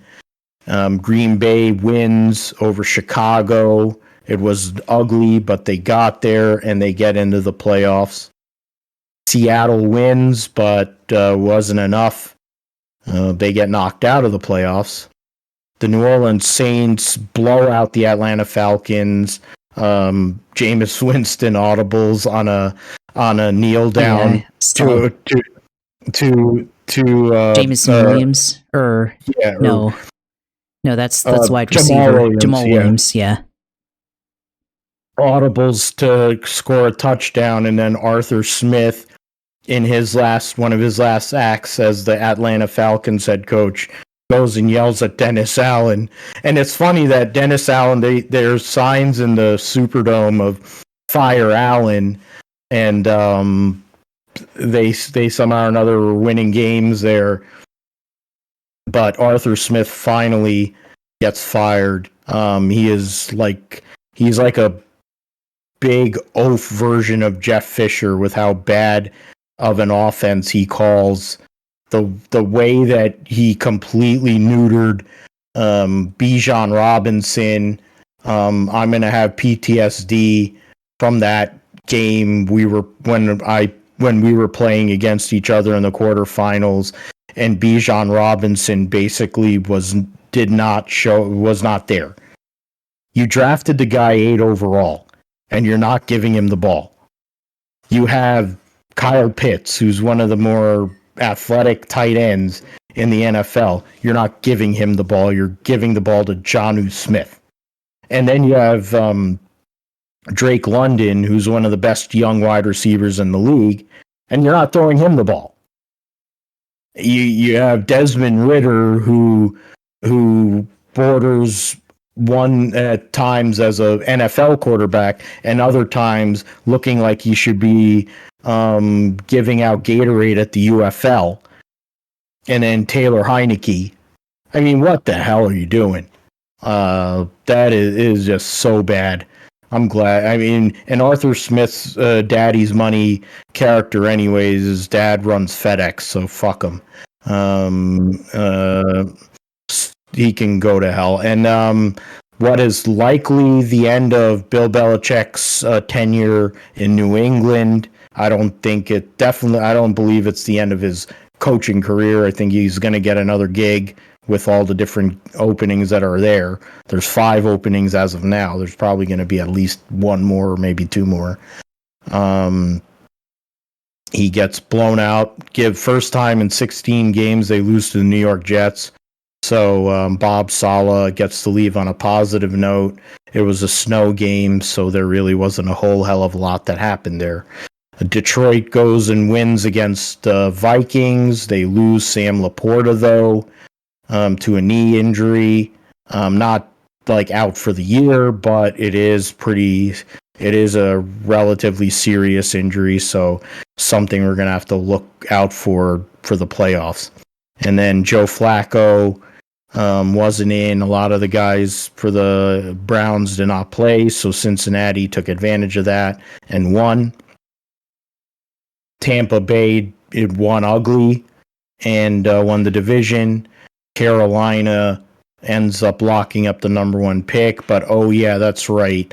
Carolina traded their pick to the Chicago Bears, and that's a big play there. Touchdown for Michigan. Blake Corum scores a touchdown, and now it's a 2-possession game with 7 minutes to go in the national championship game. Carolina's got a lot of soul searching to do. Their organization, they have an owner who's the new Daniel Snyder, and who the hell is really going to want to work for him, considering what has transpired so far in his ownership tenure. David Tepper. Houston mentioned winning the game, beating Indianapolis, getting the division, and Pittsburgh as well. So All right, let's get into the playoff matchups here. And so we'll start with the NFC. So the Cowgirls with Mike McCarthy will be playing against his former team, the Green Bay Packers. Matt LaFleur gets in with Jordan Love and company, so that'll be one matchup, the 2-7. The 3-6 matchup is one of the matchups that the NFL probably wanted to see. The Detroit Lions hosting their first home playoff game since 1991 or something, or 93 or some shit like that. They're gonna, I think, 91 was last time they won the division. 93 was last time they hosted a home playoff game. They're going to be hosting Matthew Stafford and the LA Rams. So that will be an interesting matchup for sure. And then I'm trying to get the schedule for the playoff games for Super Wild Card Weekend or whatever. I'll have to go and look that up in a minute. But that's the 3-6 matchup, and then the 4-5 matchup, as I mentioned, is going to be on Monday Night Football. I think the Detroit LA game is on Sunday Night Football, and then the Monday Night Football game is going to be Tampa Bay and Philly. And then San Francisco, of course, is on the bye. Ravens are on the bye. In the AFC, Buffalo will be the number 2 seed over and have Pittsburgh come into Orchard Park. The Miami Dolphins meltdown and all the injuries that have taken place for them in recent weeks. They went from the number 2 seed, possibly the number 1, their losing streak, and now their gift for making the playoffs and losing to the Buffalo Bills is they get to go and play against Kermit the Frog in Arrowhead. So, good luck. With that, the Texans and the Browns, of course, the Texans are in their usual 4:30 Saturday slot. Joe Flacco and the Browns come in, one of the best defenses in the NFL this year with Jim Schwartz. And that offense has been dynamic under Joe Flacco. It almost is like 2012 all over again. And they'll be playing against C.J. Stroud and Will Anderson and the Houston Texans. So yeah, those are the matchups there. NFL TV playoff schedule. So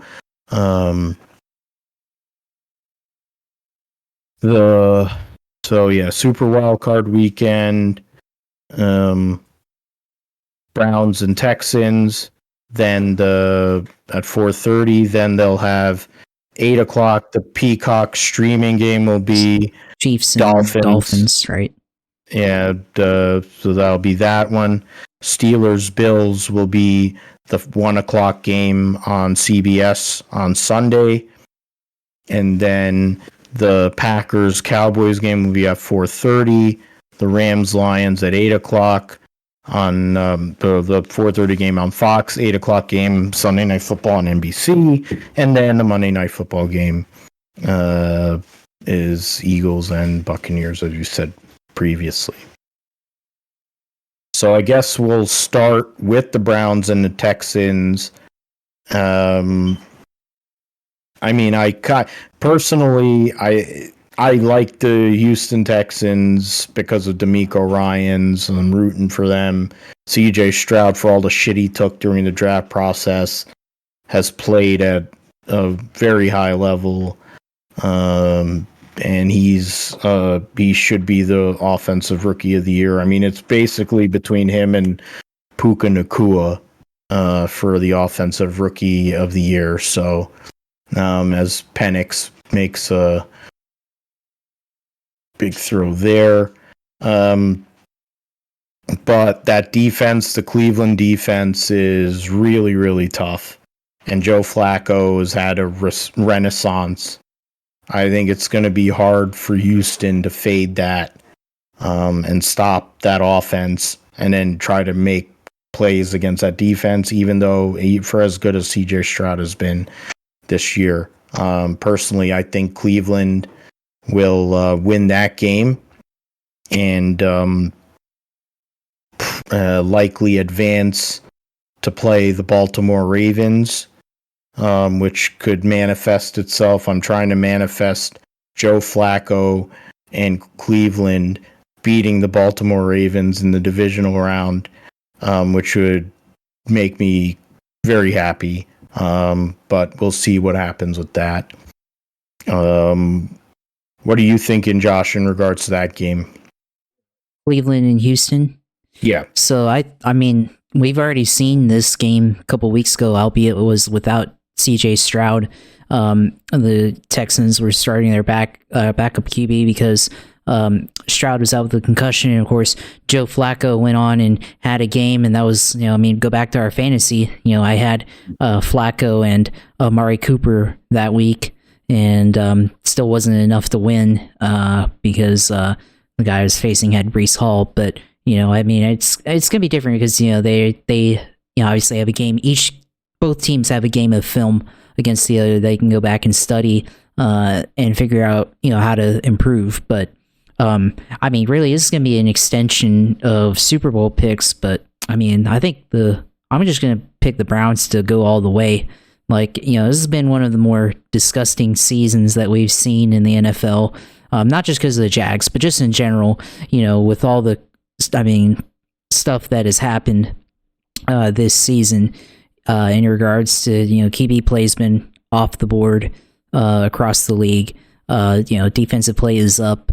We've seen a lot of backup quarterbacks come in and have success. With Flacco, Jake Browning, Gardner Minshew, of course, and other QBs around the league. So yeah, I think the Browns have the ability to go all the way with somehow Joe Flacco career renaissance here. And the Browns also have the number one defense in the league. Myles Garrett, of course, the anchor there on defensive end, defensive line. So, yeah, I mean, I know CJ Stroud's, really good, obviously. And as, I think where Jaguars fans want Trevor Lawrence to be ultimately, in only his rookie year. But, I think it's going to be a tough test for him, especially, and he's also down his wide receiver one in Tank Dell. So there's an issue there, but the Browns have a good defense and everything. So yeah, I'm going to go Cleveland here in this game, and ultimately I'm trying to project that I think the Browns have the potential to go all the way and just take the Browns to the bowl. Just do it. Which would be the first time that the Cleveland Browns have ever made the Super Bowl.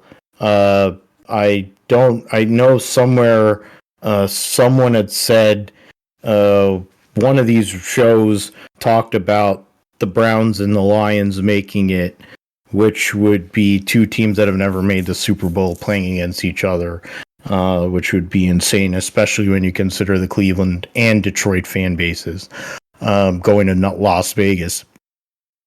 But we'll see what happens with that. The Kansas City-Miami game, I mean, it's Kermit the Frog at home. Yes, they lost games this year. They've not been the same team by any means. You have, oh boy, that was a absolute duck. And they're going to call a PI.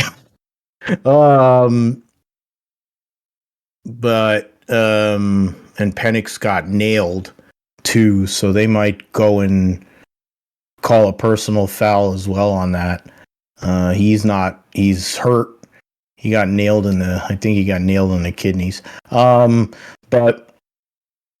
I mean, I have a hard time believing that Miami, with all the injuries they have and the way they ended the season, even with Tyreek Hill making a return to Kansas City, wanting to beat them, even with Miami's running game, I don't think they're going to be able to control time of possession, which is the way to go and keep Mahomes off the field. Even the fact that Mahomes doesn't have anybody outside, he has Kelsey has regressed. I don't know, other than banging Taylor Swift, why he's turned into what he's turned into. He has the one wide receiver, the rookie wide receiver, and then nobody else. Oh boy. The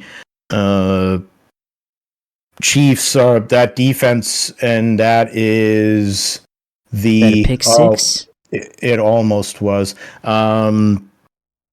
The Kansas City Chiefs defense has been playing at a high level. Another defensive coordinator, another guy who used to be a head coach, Steve Spagnuolo, probably the best the Kansas City Chiefs defense has been in all this time during this run that Patrick Mahomes and Andrew Ryan have been on.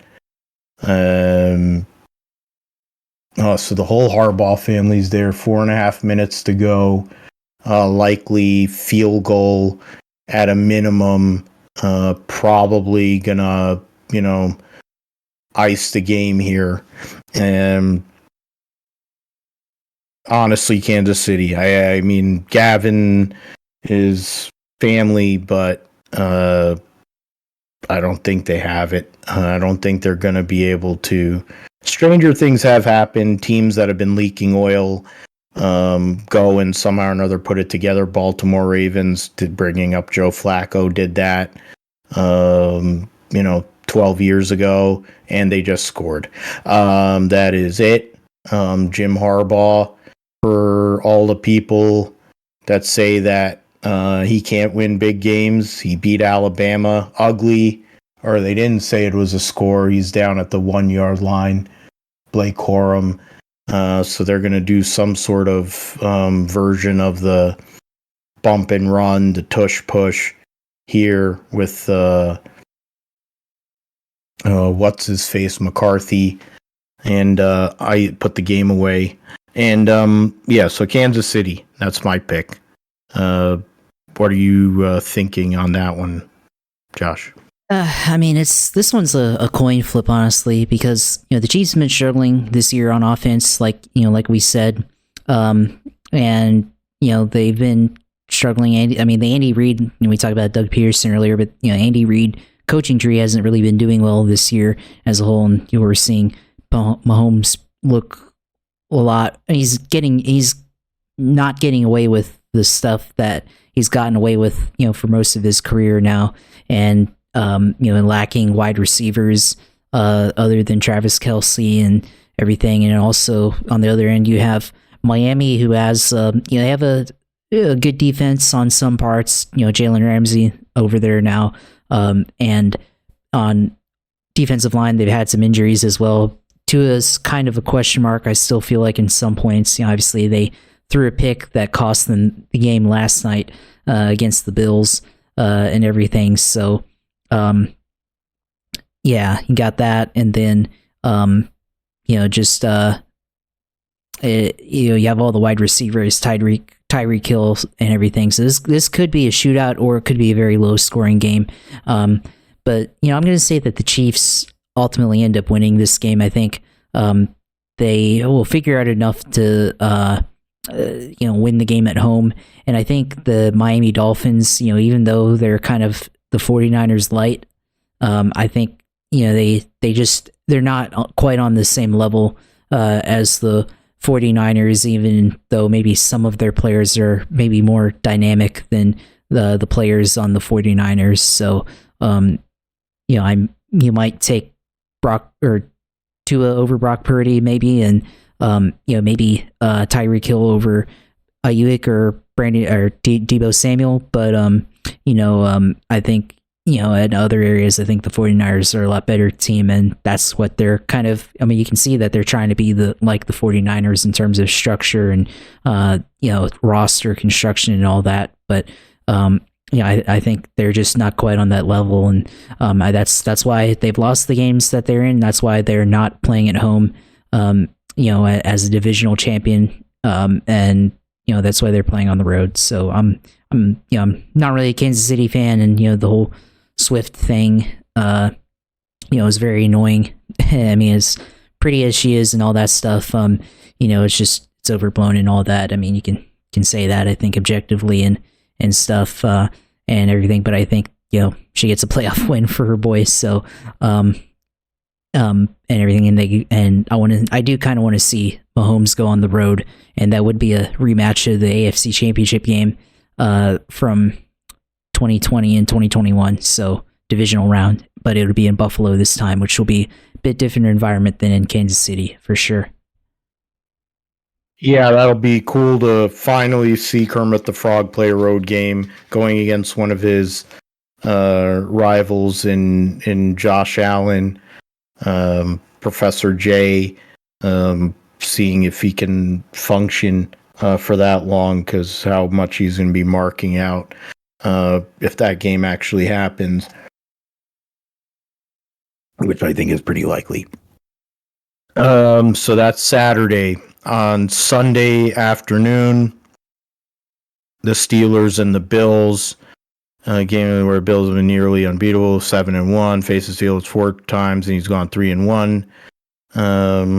In those games, forecast in Buffalo, sub-freezing temperatures and possible snow. So when you consider the dynamics of the Bills and their passing game, it may not be as dynamic, but Josh Allen runs like a freaking Mack truck, and then they have James Cook, and now they have playoff Lenny as well, running the ball. So how can the Steelers hold up against that three-headed running monster? I don't think so. And if it became a shootout, can Pittsburgh stay with that? I don't care that they have a couple of pretty solid wide receivers and Pickens and Deontay Johnson.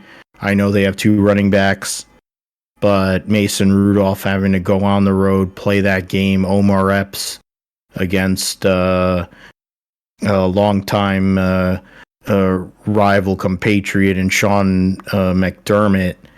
McDermott here wants to go and make something happen. All signs point to the Buffalo Bills here. To me, I was thinking that the Bills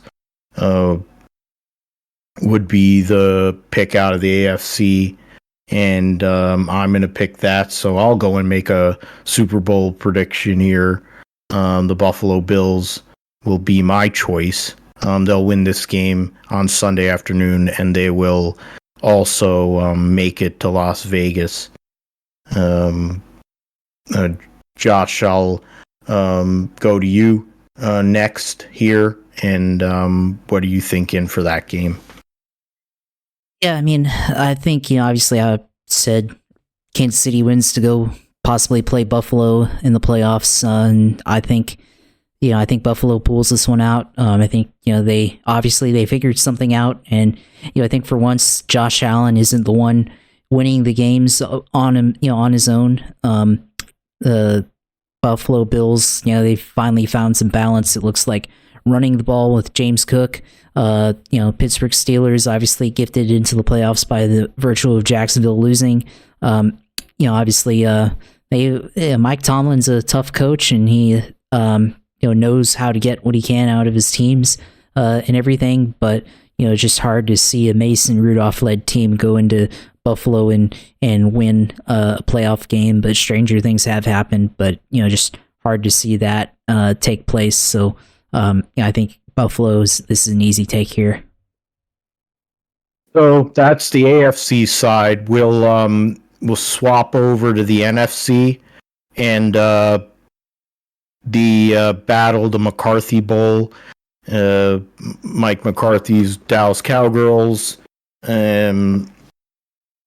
He lost to them in 2022. The Green Bay Packers in his only meeting so far. and he'll be facing them on Sunday afternoon.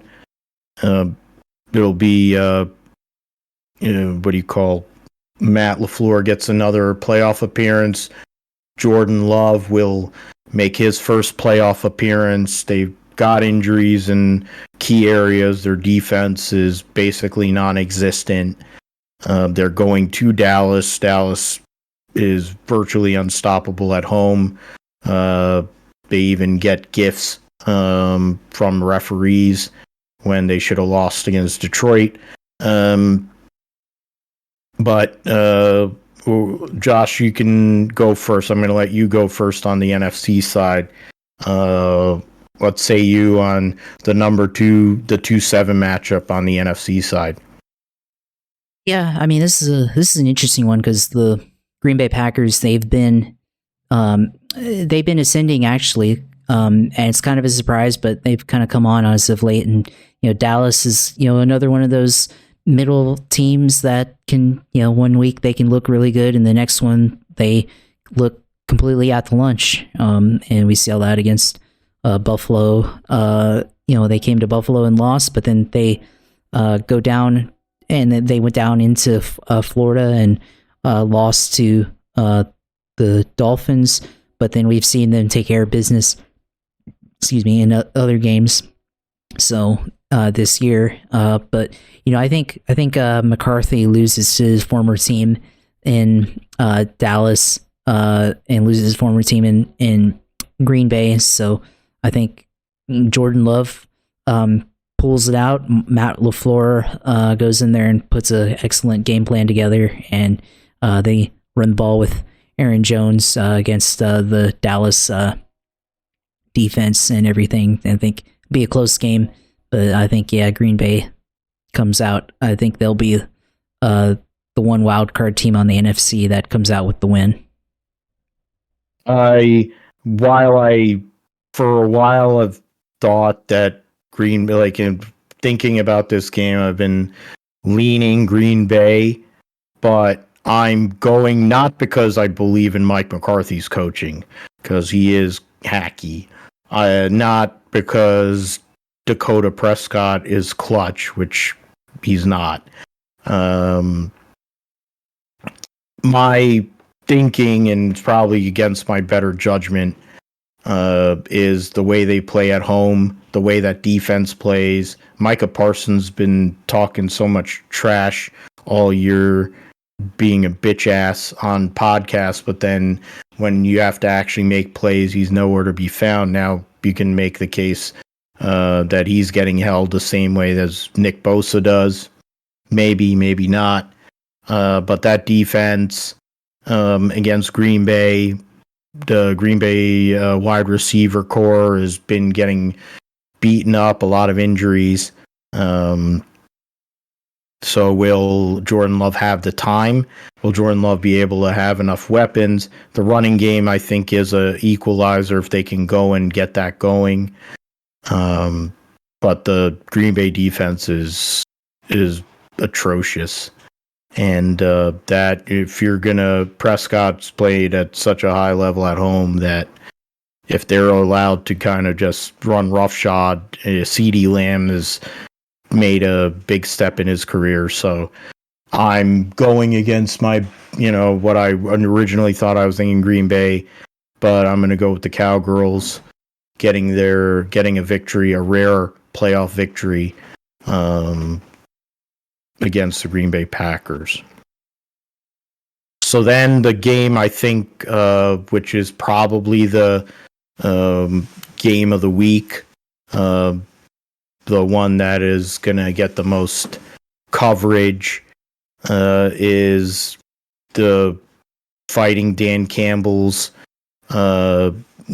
Detroit Lions versus Matthew Stafford in his return to Detroit to play his former team, the team that drafted him number 1 overall, the team that he, along with Calvin Johnson, brought to the playoffs multiple times, but were unable to win a playoff game. He gets to go and play his former team as Jim Harbaugh, they tried to get him with the Gatorade, but they did a terrible job with it, and he jukes out of there.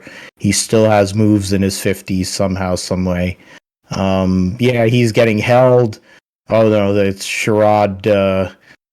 They take the last knee, so now they have one. He misses. He doesn't get Gatorade bath, but he is now a national champion. An asterisk if you want for people that don't like Jim Harbaugh, but the Michigan Wolverines are the national champions of college football, Division I college football, whatever. What do they call the FBS? Whatever the hell. Michigan are your champions. So every Ohio State fan or Ohio State player in history probably vomiting right now. In Washington, valiant effort, but not enough. Michael Penix wasn't able to make enough plays. Their defense couldn't hold up against the Michigan offense. So 34-13, the final. Michigan, your national champs. Jim Harbaugh, likely his final game. Oh, they got him this time. We missed the Gatorade bath this time. They must have held him or something. Or maybe John arranged it or something. But they win there. So the Rams-Lions game, Sean McVay going and getting the Rams back in the playoffs after what was an off year last year. First home playoff game for Detroit in 30 years. Huge game for Jared Goff, going against a team that he was drafted number 1 overall by, and was part of taking him to a Super Bowl. But then they ended up dumping him off. Josh, I'll let you go first on this one, of course. Does Matthew Stafford go into his own old stomping grounds at Ford Field and take the victory? Or does the Fighting Dan Campbells last for another week and get a rematch? In my case, I say a rematch of the controversial game from a couple of weeks ago against Dallas. Mute.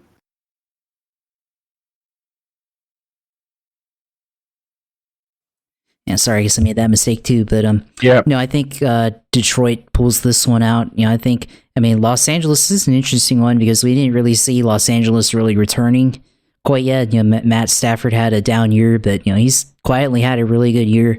He's made some of the best throws in the league, and you can honestly say he was a top 5 quarterback this year in this league. But I think Detroit's a more physical team though right now compared to LA, and I like what they're doing. I think this is this is a good team. I think Dan Campbell, he's a good coach. They're obviously had a chance to be seeded higher versus the victory against Dallas or loss against Dallas, but it is what it is. But Jahmyr Gibbs and that running back that they have in Detroit, they're pretty good. Jared Goff is good enough. I think Sam Laporta is out with an injury right now, but he's still a good player, and Amon-Ra St. Brown is a really good wide receiver as well, and you've had him on fantasy at least a few times here over the years, so that was a good pickup by you. But LA on the other hand, they Stafford of course, but Puka Nacua on offense, he's been really good as well. Cooper Kupp, always good as well. But I think Detroit's just a better team right now, so I'm gonna pick Detroit. And my sleeper pick in the Super Bowl is Detroit versus Cleveland. I think that could be possible. So 2 of the more maligned teams in history of the league playing each other in the Super Bowl, that could be interesting. But I don't know if Detroit quite has the firepower to go up against San Francisco like that. So we'll see. But I'm going to pick Detroit winning in this one. And I mean, I like the story with Detroit, and they've had one of the biggest years of their franchise history. You talk about Amon-Ra St. Brown and wide receiver core. Jahmyr Gibbs was part of my fantasy team that I won a league with, along with Puka Nacua. So there's both sides of that deal. I don't know why. It's the same kind of feeling. It may be my Homer fandom and kind of wanting to see certain chaos. I'd rather see Detroit win so that they get to play against Dallas again in Dallas, and all the controversy that would come with that. But the way that the Rams have been playing, they're playing, and you're getting a fully healthy, pretty healthy team. You get Cooper Kupp fully functional, which isn't very often. You're going to have Aaron Donald rested. Their running game with Kyron Williams, he's one of the best young running backs in the league. And, it's not because I want to see it happen. Believe me, I do not want to see this happen. But I think the Rams are going to go, and Matthew Stafford goes to Detroit and continues to keep the Detroit Lions without a playoff win since 1993.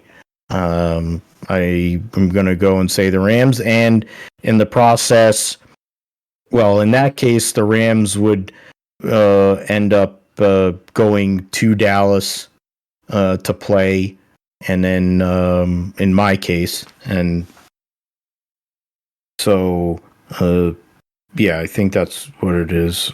Or I don't know, if Detroit wins, they'd go play Dallas. If LA wins, then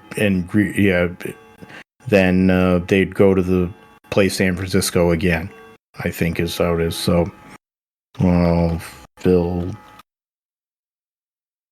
picks the LA Rams.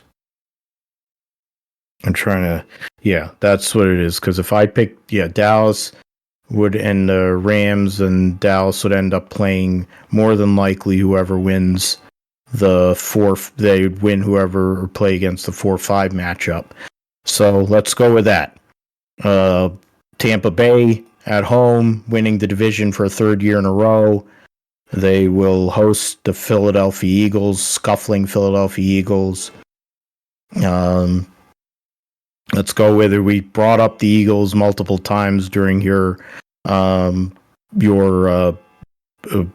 do you call, Mad Dog Russo level diatribe against your Jacksonville Jaguars. So does somehow or another, does Philly, after going and imploding over the last 6 weeks, somehow or another come through on the road against Tampa in the new sombrero?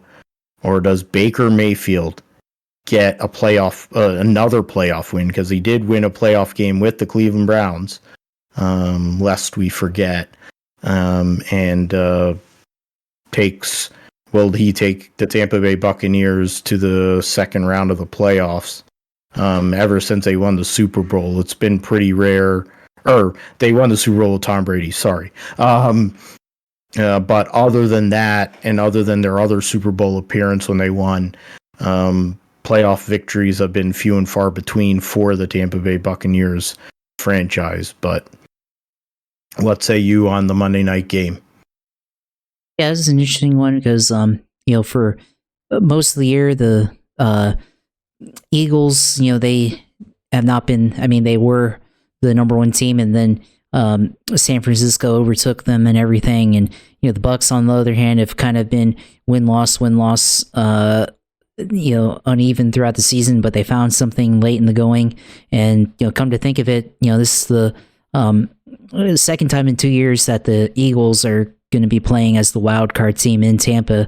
2021, they got blown out in the the first game with Jalen Hurts as the starter, with Nick Sirianni going up against Tom Brady, and his what was going to be his final one of his final playoff games before he retired the first time, and now they play again here. And it's also interesting because when Baker Mayfield did win that playoff game in 2020, Pittsburgh. and they won in Pittsburgh. In 2020, Pittsburgh started out hot, and then they kind of collapsed as the year went on, and ended up, I think, going from the 1 to the 3, and then Cleveland, they were able to kind of blow them out initially, and then I think Pittsburgh kind of mounted a comeback, but Cleveland was already so far ahead it didn't even matter. And so it's interesting now that Baker is starting in this game, and he's going up against the other Pennsylvania team in the Eagles, and the Eagles are also on their own collapse, going from falling from the number 1 down to out in the wild cards. So I do think though that the Eagles, they get it together, and I think they win. I think Tampa Bay, they've had a good year. They've got Mike Evans. They still got basically all the guys minus Tom Brady, but I just don't think their secondary, they just haven't played that well over the year.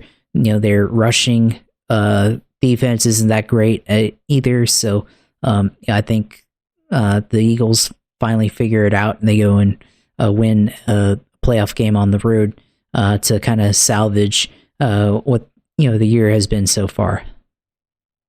And if that were to take place, Philly would end up going against what is it? You have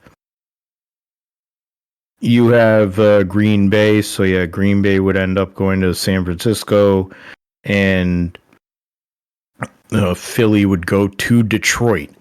Detroit did play the Philadelphia Eagles earlier in the season. It was a close matchup. I think it was Philly did win that game, but Detroit was in a different time there, and Philly was as well. Philly, Phil picks.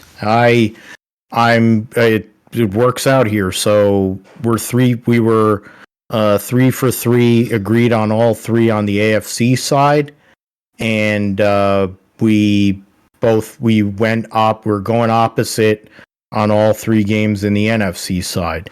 So I'm gonna say Baker Mayfield gets the victory, or with Tampa Bay, they get the victory on Monday Night Football, and as the number 4 seed, they will go and play the Dallas Cowgirls, and then the Rams end up playing the 49ers, which would be something because of how close those teams are in a lot of ways. The whole Shanahan-McVay thing. The last time they faced each other in the playoffs, the Rams won and went and won the Super Bowl. The Niners, until yesterday, basically held over on them in the regular season. So that would be something. So we deviated on the NFC side. We agreed on the AFC side. So that is that. We'll see what happens next week. We'll definitely talk about who went where and what goes on in the divisional round. Talked about it. So, Josh, it's your time. Sim segment time. First time in 2024. What's going on in the world of iRacing? Yeah, I mean, I think this week iRacing, I think I would like to try to enter into the Rolex 24 for the 24 hours, which the iRacing 24 hours is in 2 weeks from now. So into the end of next week, 19th through the 21st, is the iRacing 24-hour special event for Daytona. So I might be looking to enter on that, but I need to coordinate that with. I mean, obviously, I'm not gonna do it by myself, so I gotta do that. And I think this weekend is the iRacing Roar before the 24th. So it's the iRacing 2.4, they're calling it, and I think it's just like a practice round, as the Roar before the 24 is for the iRacing IMSA series. So that might be interesting. Might have to partake in that. We'll see. Gonna have to do some practice here. Been away for a bit on winter break, so gonna have to look into that and see everything. See what we can do to do with that. Otherwise, gonna just try to get back into it later this week. Anyways, with the usual bits, the 87 car, obviously the Indy car. I don't think it's been made quite official, but it's all but official. That the NTT Data IndyCar series is going to go back to licensing the series officially. So we'll be back to the normal IndyCar schedule, and it will be at least some point this year the Indy 500, obviously, but also the Indianapolis Motor Speedway being on the IndyCar schedule for both the fixed oval series and the open setup road course series for IndyCar racing on iRacing. So at some point, they'll put that in. I haven't looked yet, but that expect that to be coming at some point. So looking forward to that, of course, and the Cup Series, next gen car, the Xfinity Series, definitely going to be looking at that a lot as well. So and any other road course car, obviously, to try to prep for potential run at the Rolex 24 if I decide. And obviously gonna have to look at my schedule and make sure I have time to do that for the iRacing 24 hours. But we'll see if that goes, and obviously logistics involved in that. But obviously follow me at twitch.com/Twitch TV/UZR2. Go on their streams, go on there, check it out, of course. And now that the iRacing Indy 500 is more than likely back, of course, hopefully we can add to that highlight of the 2022 iRacing Indy 500, hopefully. So we'll see. And hopefully the schedule will be open enough in May to be able to do that. So we'll see about that. But go on there, check out all the streams, of course. And then obviously, been popping off on Twitter about the Jaguars. And obviously we'll have to put that on there, our rant on there, my rant on there here tonight on our YouTube page, or later this week. But definitely we'll have that linked on Twitter, in which you can find my Twitter, JP Huffine. Go in there, follow, and see my opinions. Sometimes I give out some hot takes and everything, and sometimes it was in the moment emotional. Obviously, some of that on Sunday was emotional and everything, but obviously I haven't been this mad in a long time watching the Jags and everything. And so last year wasn't mad. It was more of hopeful. 2017, 2018, when they I was mad in 2018 because they completely collapsed from what they had in 2017, but this surpasses that by far.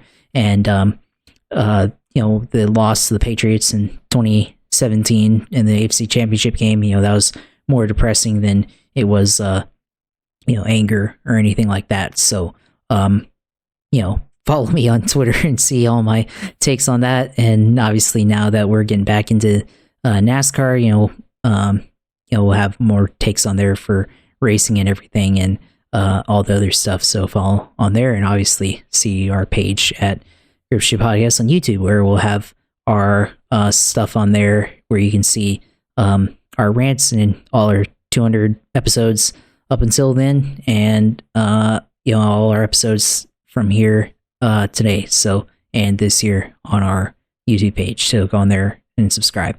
So yeah, very, very hot start to 2024. Joked at the top of the show that I would have my grill out, and I think I did all but had the grill out for this. So definitely turned on the furnace and everything. Hopefully in September we'll have something better to talk about, but there'll be a lot of time until then. I mean, that was outstanding.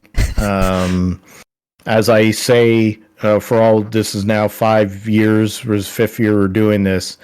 It's rare that we get this side of Josh.